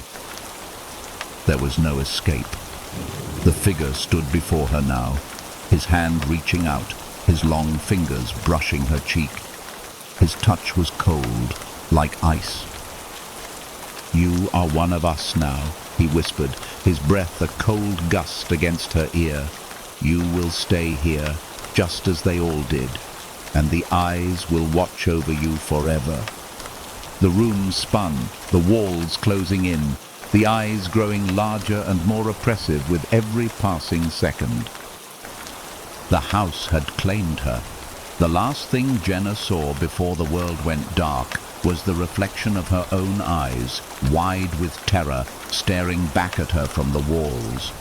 And then there was nothing but the darkness of the house, the eternal gaze of the eyes, and the whispers that filled the empty rooms. "Welcome home," the figure whispered, his voice fading into the abyss. "Story." The nocturnal visitor. Hannah had always felt safe in her small suburban home. Nestled on the edge of town, it was far enough away from the bustle of the city to feel peaceful, but close enough for a quick drive when she needed supplies. She had lived in the house for several years now, and although it was older and a little worn around the edges, it was hers. It was comfortable, familiar. There were no strange noises or unsettling occurrences. That is, until one summer night, when everything changed. It was around midnight when it began. Hannah was lying in bed, the cool night air drifting in through the open window. The sound of the crickets outside was rhythmic and soothing. She was almost asleep when she heard the unmistakable sound of a knock. It was soft at first, just 3 gentle raps at her front door. Thud, thud, thud. She froze, her heart thumping in her chest. No one ever came by at this hour. The town was quiet at night, and she hadn't received a visitor in weeks. Who could it be? Hannah swung her legs over the side of the bed, the wood of the floor cold against her feet. She hesitated, listening closely, but there was no sound. The knock had stopped. Maybe she had imagined it. Maybe it was the wind or the house settling. But then, just as she reached for the light switch, there was a second knock. Thud, thud, thud. This time the sound was louder, more insistent. Her pulse quickened as she stood still in the dark, staring toward the front door, her mind racing. She wasn't sure why, but something deep within her told her to stay away from the door. A cold chill washed over her, a sense of dread creeping into her thoughts. The knocking continued. It was rhythmic now, constant, like a steady drumbeat. It was as if whoever was at the door knew she was inside, waiting for her to answer. The thought made her stomach turn. Hannah stepped cautiously toward the hallway, but the closer she got to the front door, the more uneasy she felt. She glanced at the clock. 12:15 a.m. She reached for her phone on the hallway table, hoping to call a neighbor, but before she could dial, the doorbell rang. Once. Twice. 3 times. She jumped, the sound piercing the silence of the house like an electric shock. The doorbell had never rung so loudly before, and the suddenness of it left her feeling breathless. She backed away from the door, gripping the phone in her hands. Who was out there? Gathering all the courage she could muster, Hannah tiptoed to the window by the door, careful not to make a sound. She peeked through the blinds. There was no one there. The front porch was empty, the street light casting long shadows across the yard. She blinked in disbelief, wondering if she had imagined the whole thing. The knocking had stopped, the doorbell no longer ringing. Still, the feeling of unease remained, settling into the pit of her stomach. She stepped back, about to turn and head back upstairs, when she heard something. A soft, scraping noise. It was faint, coming from the back of the house, just beyond the kitchen. Her heart skipped a beat. She turned and headed toward the kitchen, each step feeling heavier than the last. The scraping sound continued, growing louder with every second. It was as if someone was dragging something across the floor, something heavy, something large. The kitchen door, which led to the backyard, was wide open. Hannah's breath caught in her throat. She had definitely closed it earlier that evening, she was sure of it. But now it stood ajar, the soft night breeze pushing it open just enough for her to see the darkened yard beyond. The scraping noise stopped abruptly. Silence. For a moment, Hannah stood frozen in place, unsure of what to do. But the silence only lasted a moment before the sound came again, louder, closer. Something was moving outside. The fear that had been slowly building inside of Hannah suddenly intensified. She wasn't alone. She wasn't just hearing things. The scraping, the knocking, the doorbell, all of it. It was too coordinated to be random. Someone was here. Someone was in her house. With trembling hands, she grabbed the closest thing she could find, a kitchen knife. It wasn't much, but it gave her some semblance of control. She held the knife tightly, her fingers turning white from the pressure as she cautiously moved toward the kitchen door. The scraping noise continued, and this time it was unmistakable. It was coming from the stairs.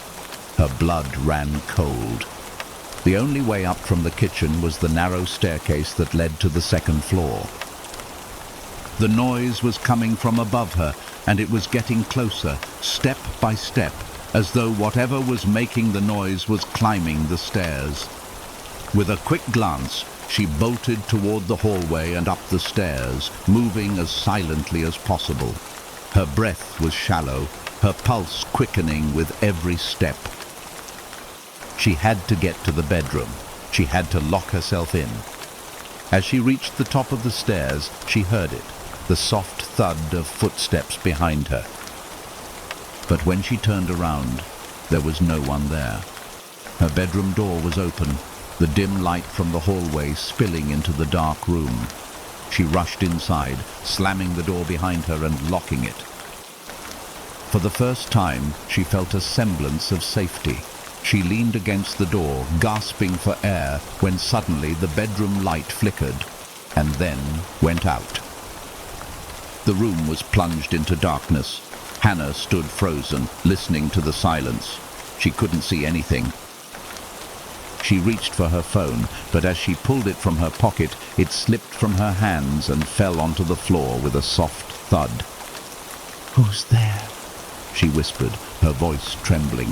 The silence that followed was deafening. Then, the unmistakable sound of breathing. It wasn't her breath, it wasn't her heartbeat.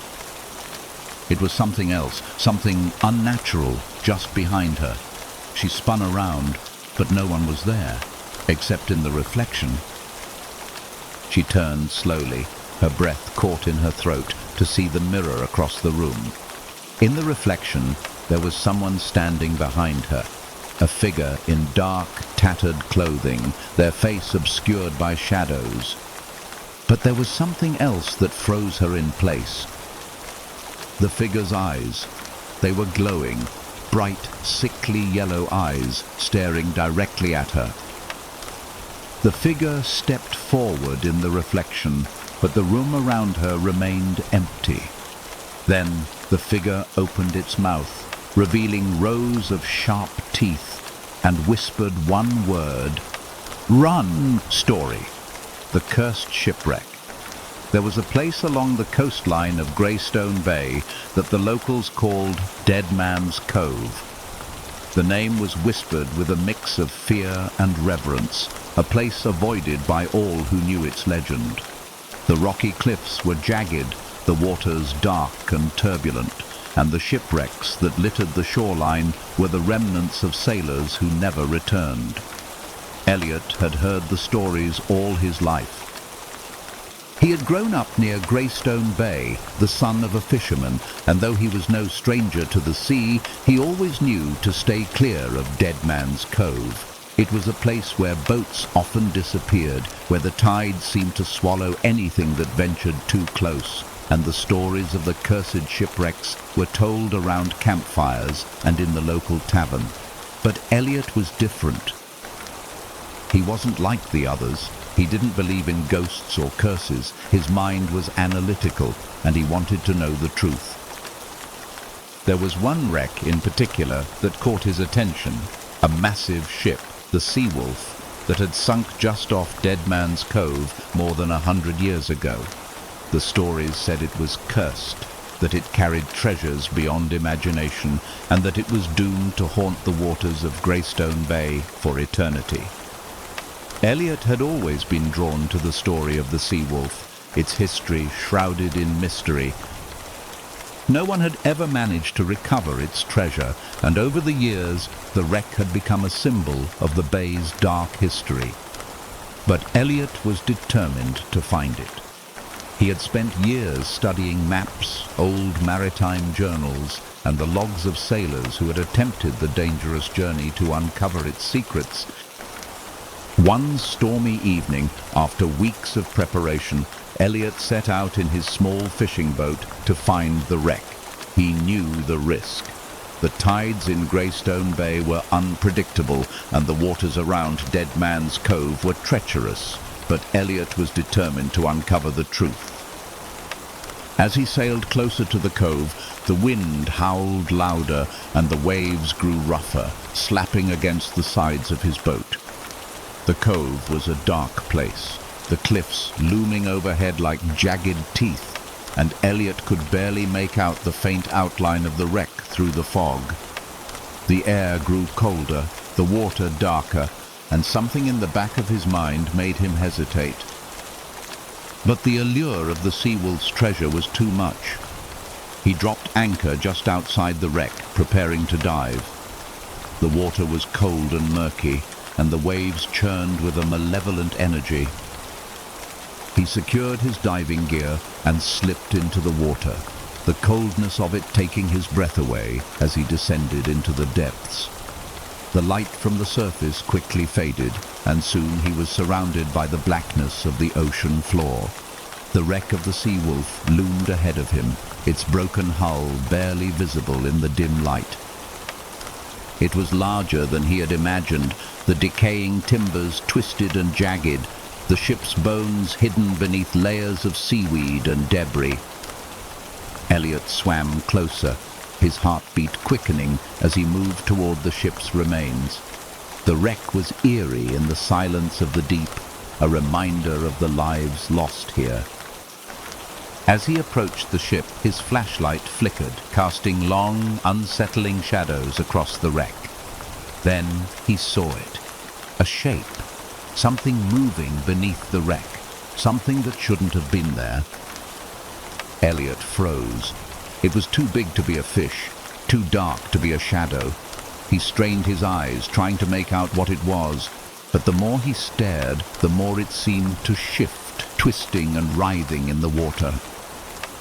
The darkness around it seemed to absorb the light, and the closer he got, the more a sense of dread washed over him.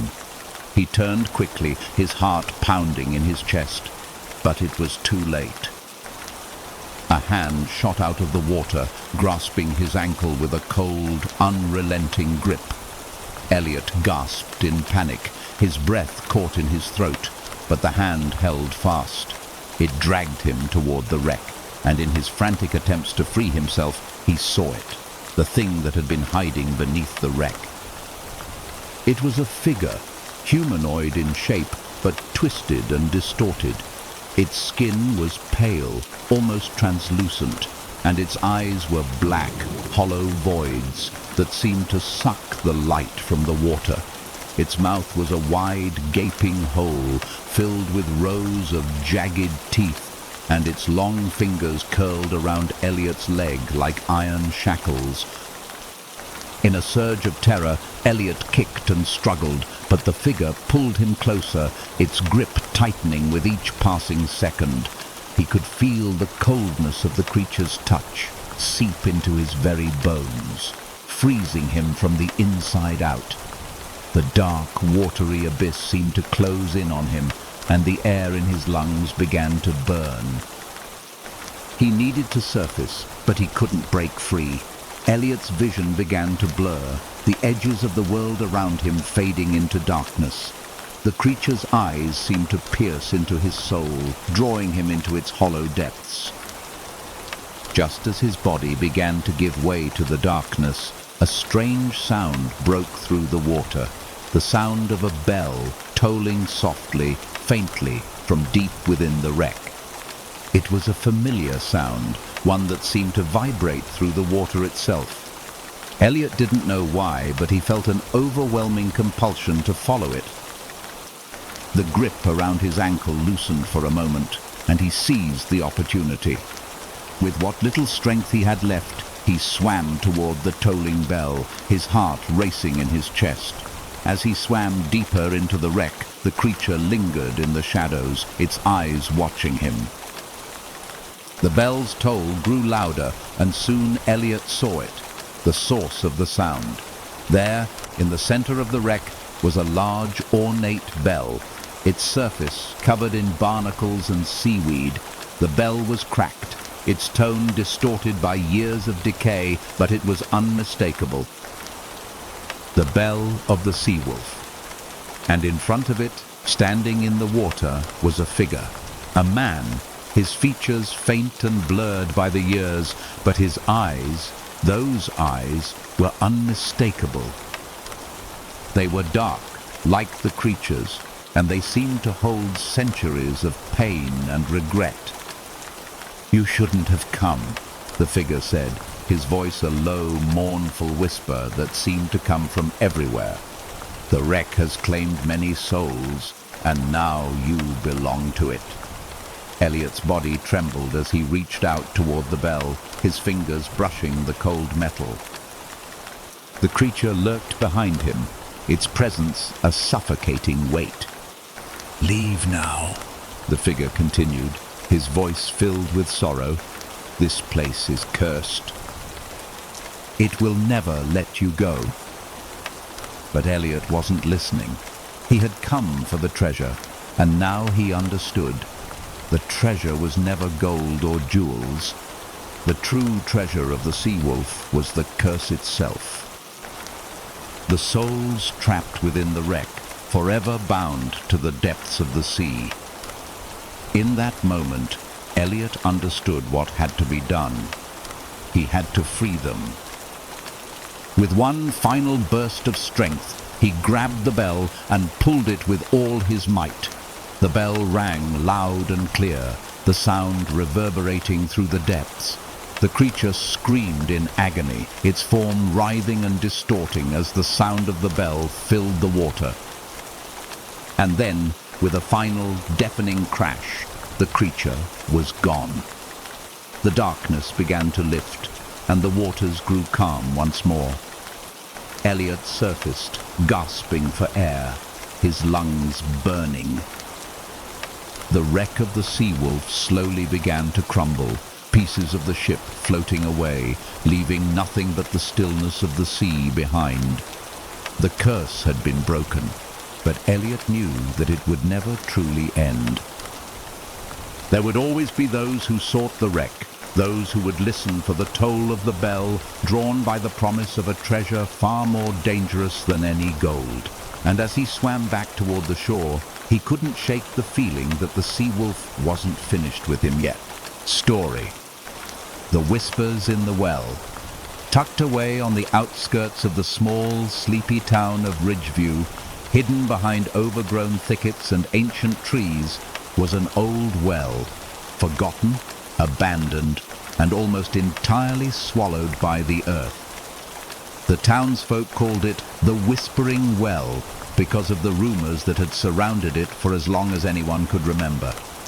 It was said that if you stood by the well on a quiet night, you could hear whispers, soft, unintelligible voices that seemed to come from deep within the earth itself. For generations, the well had been avoided. No one ever dared to go near it after dark, for fear of what it might be hiding beneath its surface. The children used to dare each other to approach it, but no one ever lasted long. The stories were enough to keep everyone away, but Emily had never believed in the stories. She had grown up in Ridgeview, surrounded by its strange folklore, and she had always dismissed the tales of the whispering voices as nothing more than exaggerations. There was a certain charm to the town, but it was old-fashioned, and people clung to their superstitions. Emily had always considered herself a skeptic, someone who preferred reason over myth. That was, until the day she found herself standing in front of the well. It had started innocently enough. Emily had been walking through the woods, trying to clear her mind. Life in the city had become overwhelming, and she needed some time away to think. The air was fresh, the scent of pine and damp earth soothing her senses as she wandered through the trees. As she walked, she happened upon the well, the very one that had been the subject of so many childhood stories. It stood there, half buried in ivy, the stone walls weathered by time, the opening covered with a thick wooden plank. Emily stood before it, eyeing the well with a mix of curiosity and skepticism. She had heard the whispers, of course, but she had never truly believed them. She crouched down beside the well, brushing aside some of the ivy to reveal the wooden cover.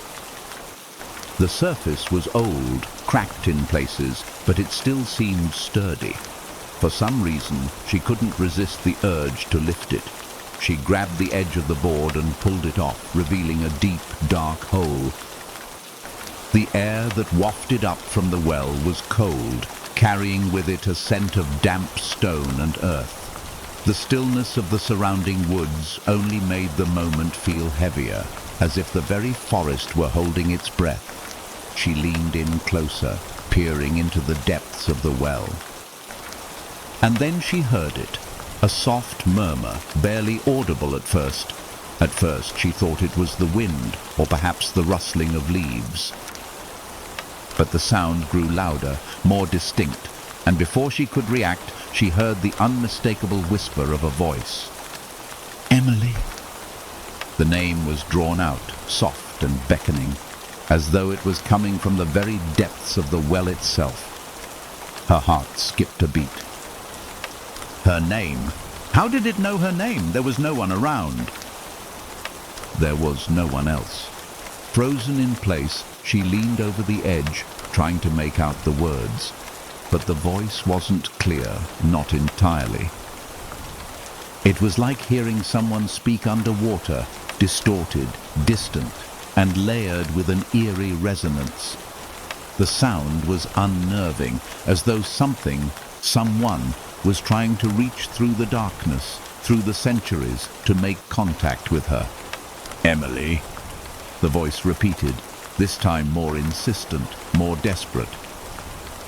Without thinking, she grabbed a nearby stick and lowered it into the well, as though the action would somehow quiet the voices or dispel the strange feeling that had settled in her chest.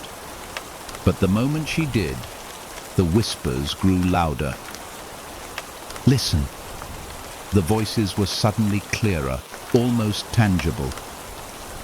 Come closer, come down, we need you. The words were chilling, a mixture of pleading and warning. It was as though the well itself was alive, breathing, reaching out for her.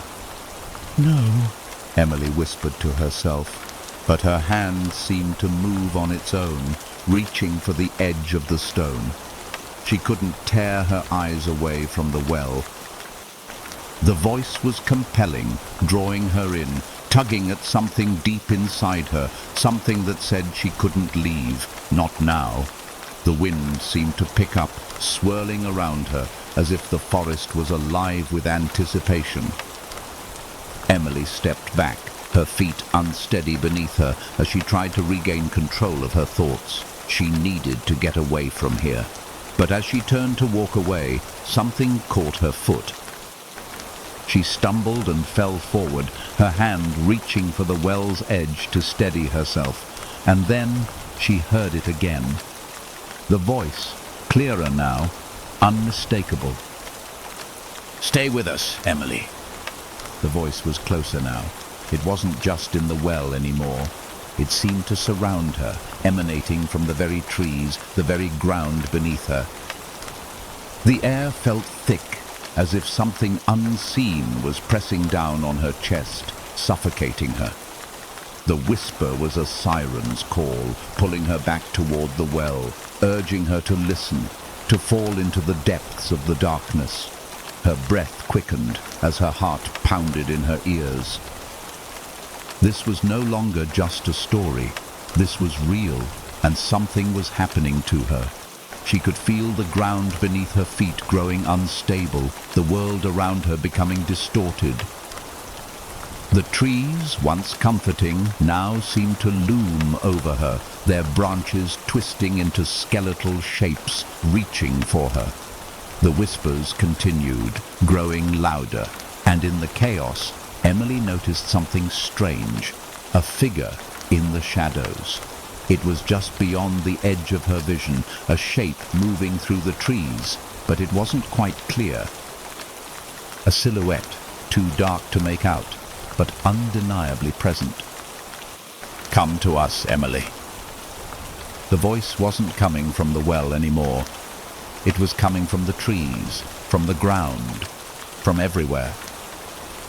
Panic surged through her body as she turned and ran, her feet slipping on the wet ground. She couldn't breathe. The world was closing in on her, and she could hear the footsteps behind her, slow and deliberate, keeping pace with her frantic movements. The whispering voices continued to grow, as if following her, as if the very earth itself was alive and calling her back. But no matter how fast she ran, she couldn't escape them. She reached the edge of the forest, the town lights just barely visible in the distance, but the darkness of the trees seemed to stretch endlessly before her. She was lost. And then she heard the voice again, right behind her. "You're not leaving!" Emily turned around, her heart in her throat, but there was no one there. No figure, no shadows. The forest was still. The voice was gone. She blinked, confused, her body trembling. Had it all been in her head? But as she stood there, trying to steady herself, the ground beneath her feet began to shake. The well, the one she had left behind, began to rumble. The earth cracked open, and a deep, dark chasm split the ground. The trees around her twisted and bent, as if in response to the disturbance, and the whispers returned, louder than ever. And then she saw it.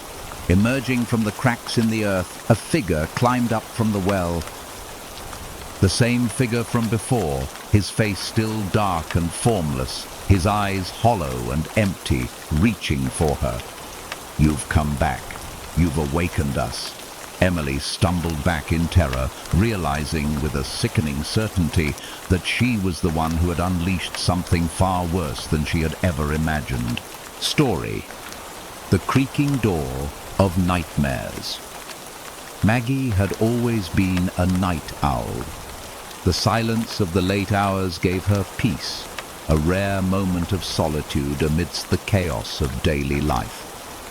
After long days of work, she would curl up on her couch, a blanket draped over her, a book or a movie to distract her from the world. But it was the house that kept her awake, the old house, the one she inherited from her late uncle. The house had been in the family for generations, a creaky old Victorian with tall windows and a sprawling yard that had long since been overtaken by ivy. It was beautiful in its own way, but also a bit unsettling. Maggie had always liked it, but there was something about it, something in the air, that made her feel uneasy at times. The most unsettling part, however, was the door. It was the door at the far end of the hallway near the stairs, the door that led to the attic. Maggie had never been up there. Her uncle had kept it locked, and no one, including Maggie, had ever dared to ask why. It wasn't that she was afraid of the door itself, it was simply the sound it made. Every night, as the house settled in the quiet hours, the door would creak. It would always start with a soft groan, like old wood stretching, followed by a slow, deliberate creak. The sound would always wake her from a deep sleep, and when she would go to check, the door would be just as it had been, closed, with no sign of anyone having gone up to the attic. At first, Maggie had shrugged it off as the house settling, as old houses tend to do, but after weeks of hearing the creak, the sound began to bother her. It was almost like the door was calling to her, inviting her to open it, to go up into the attic. One particular night, after another long day at work, Maggie found herself drifting into sleep on the couch. The usual hum of the house was soothing, and she almost didn't hear it at first. The creak. Thud. It was louder tonight. Maggie sat up straight, her heart skipping a beat. The door had creaked again, and this time it wasn't the usual subtle groan. It was forceful, as if something was pressing against the wood. She got up, her legs stiff from being seated for so long, and walked down the hallway. As she passed the closed door, the air felt colder. The door looked exactly as it always did, closed and undisturbed. But as she reached the bottom of the stairs, the creaking continued. It was faint at first, but now it was joined by a scraping sound, something dragging across the floor, slow and deliberate.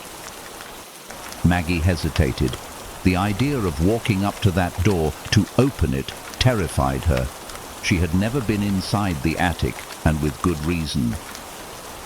Her uncle had always kept the door locked, and he had never spoken about it. But tonight felt different. She felt an overwhelming need to know what was beyond the door, to understand why it always creaked in the night. With her breath caught in her throat, she reached for the doorknob.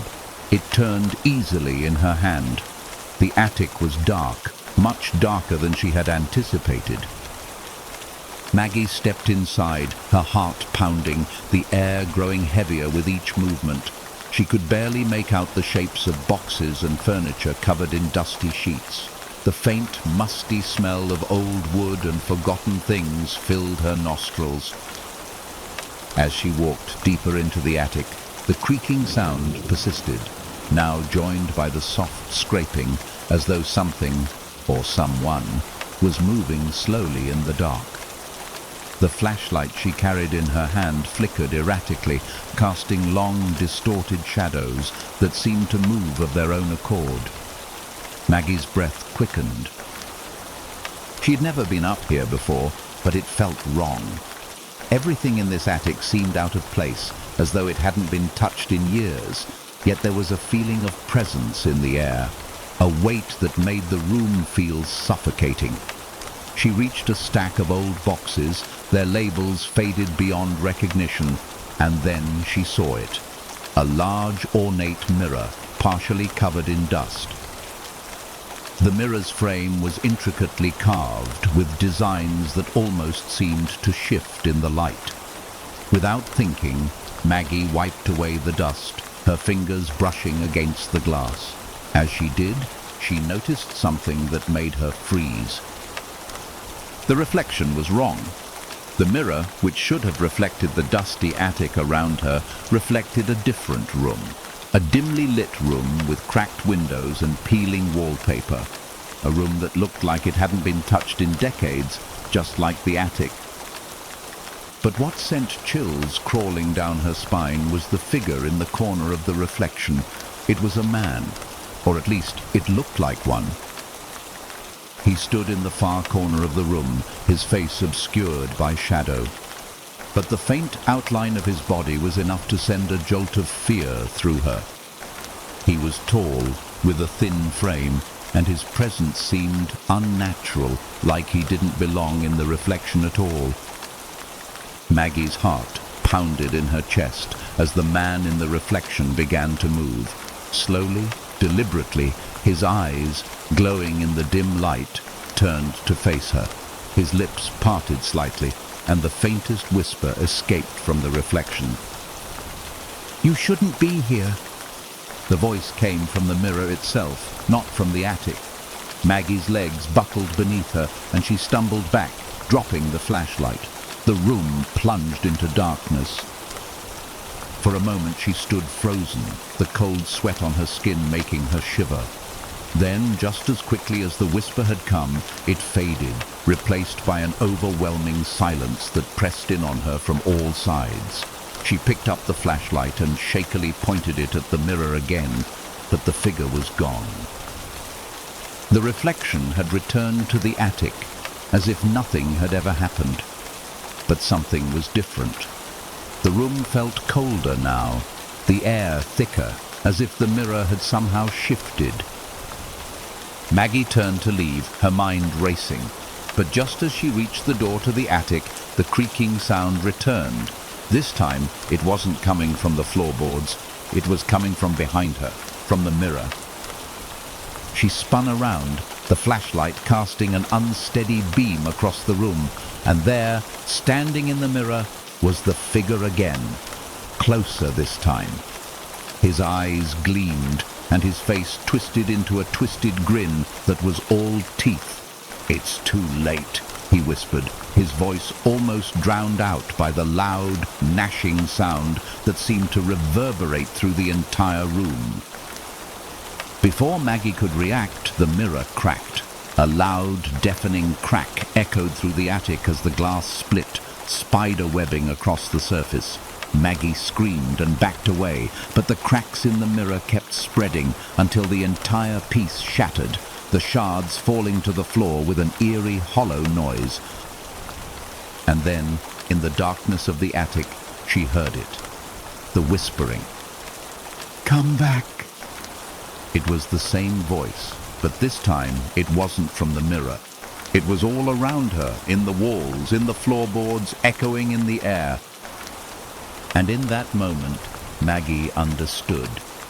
The door wasn't just opening to the attic. It was opening to something else, something that had been waiting for her. As the house groaned and the whispering voices grew louder, Maggie turned and ran, her pulse racing as she fled from the attic, from the house, and into the night. But the whispers followed her, seeping into the air around her as she stepped outside.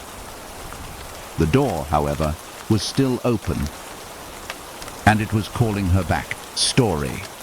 The Restless Souls. In the quiet town of Willow Creek, there was an old cemetery that stood on the outskirts, surrounded by a high stone wall covered in ivy. The townspeople always spoke of it in hushed tones, especially when night fell. It wasn't just the age of the cemetery that made it strange. It was the unsettling stories of the souls that never found peace. Lena had grown up hearing the tales, but like many of the town's younger generation, she dismissed them as nothing more than legends. She was a rational person, someone who believed in facts over folklore. That was until the night she decided to visit the cemetery herself. It had been a rough week for Lena. She had recently lost her mother, the last of her family, and she felt an overwhelming sense of loneliness. After the funeral, she found herself drawn to the old cemetery. a place her mother had always spoken of with reverence. Her mother had warned her never to enter after dark, but now, standing before the gates, Lena couldn't resist the pull of curiosity. She wanted to feel close to her mother, even if only for a moment. The night was cool, the moon barely visible behind the clouds, and the only sound was the soft rustling of the leaves in the trees. Lena pushed open the iron gates, their hinges creaking loudly in the silence. The cemetery stretched out before her, rows of gravestones scattered in the darkness, their outlines barely visible in the dim light. She walked deeper into the cemetery, her footsteps crunching on the gravel path. The air was thick with the scent of damp earth and decaying leaves, and as she moved further into the graveyard, the unsettling feeling of being watched began to grow. She shook it off, telling herself it was just her imagination. After all, she was alone in the graveyard. She should have felt safe. But the deeper she went, the more oppressive the atmosphere became. The temperature seemed to drop, the chills settling into her bones, and the quiet around her grew heavier. As she passed a particularly old grave, she heard it, a soft whisper, barely audible, as though someone was speaking just out of earshot. Lena. Her name. Lena froze, her heart skipping a beat. She spun around, but the graveyard was empty, the shadows stretching across the stones like fingers. The whisper had stopped. Maybe it was just the wind. Maybe it was nothing. But then, just as she reached for the light switch on her phone, there was a second whisper. Lena? The voice was clearer this time, insistent, like it was calling her. She turned back toward the sound, her breath shallow. Her eyes scanned the graveyard, but there was nothing there. The whispering continued, rising in volume, until it felt like it was coming from the very ground beneath her feet. Come closer.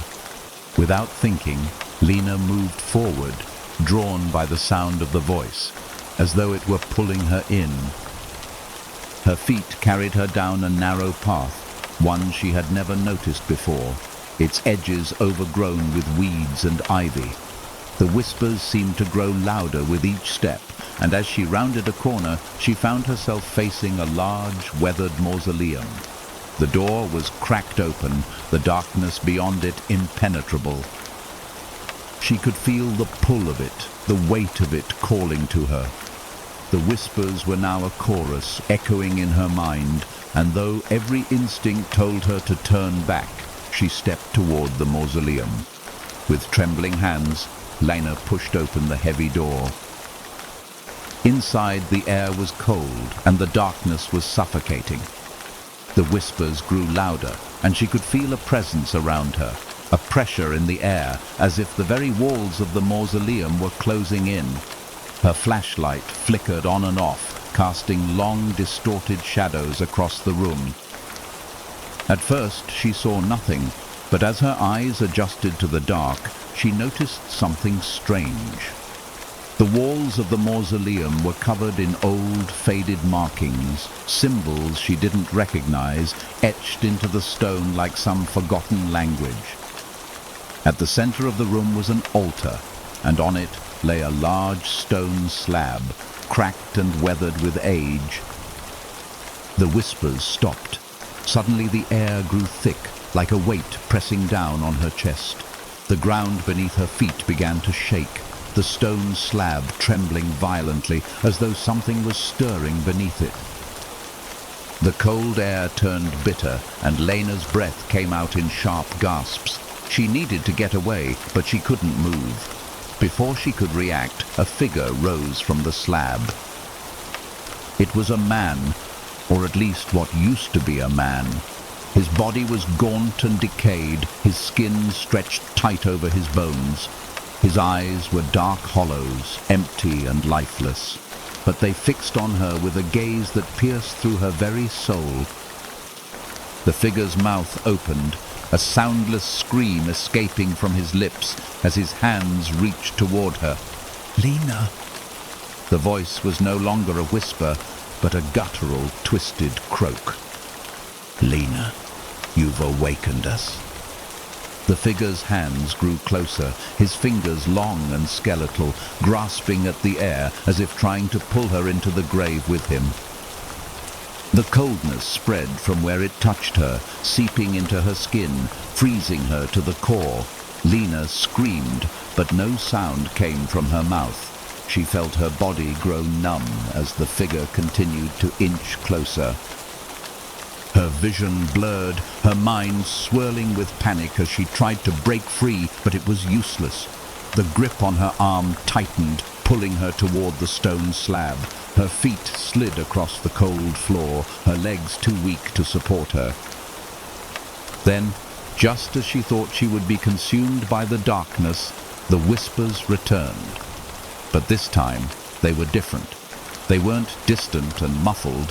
They were urgent, frantic, desperate. "Run, Lena, run now." The words echoed in her mind, growing louder with each heartbeat.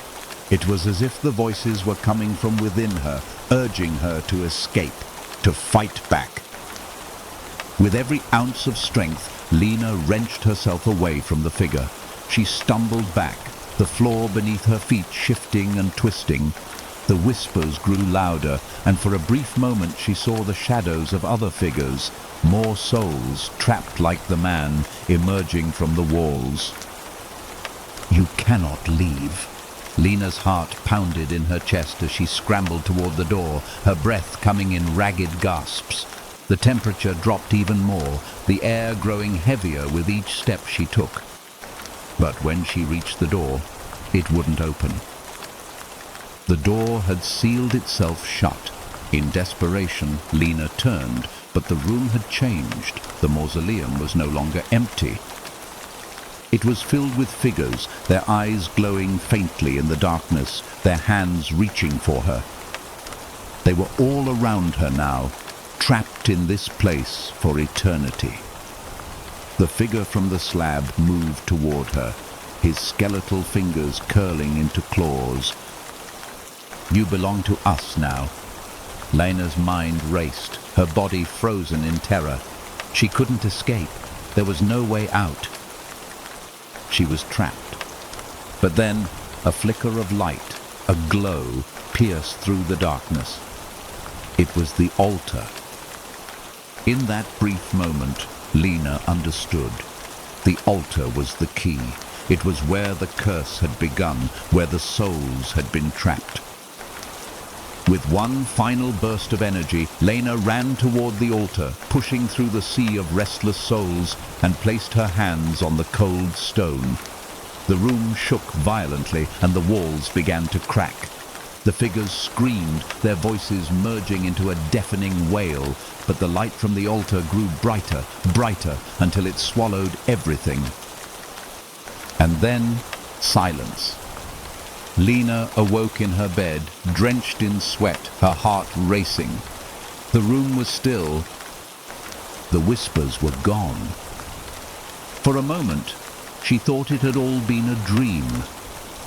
But as she looked around the room, her eyes fell on the small mirror by the window. And there, in the reflection, she saw it. A shadow standing in the corner of the room, watching her.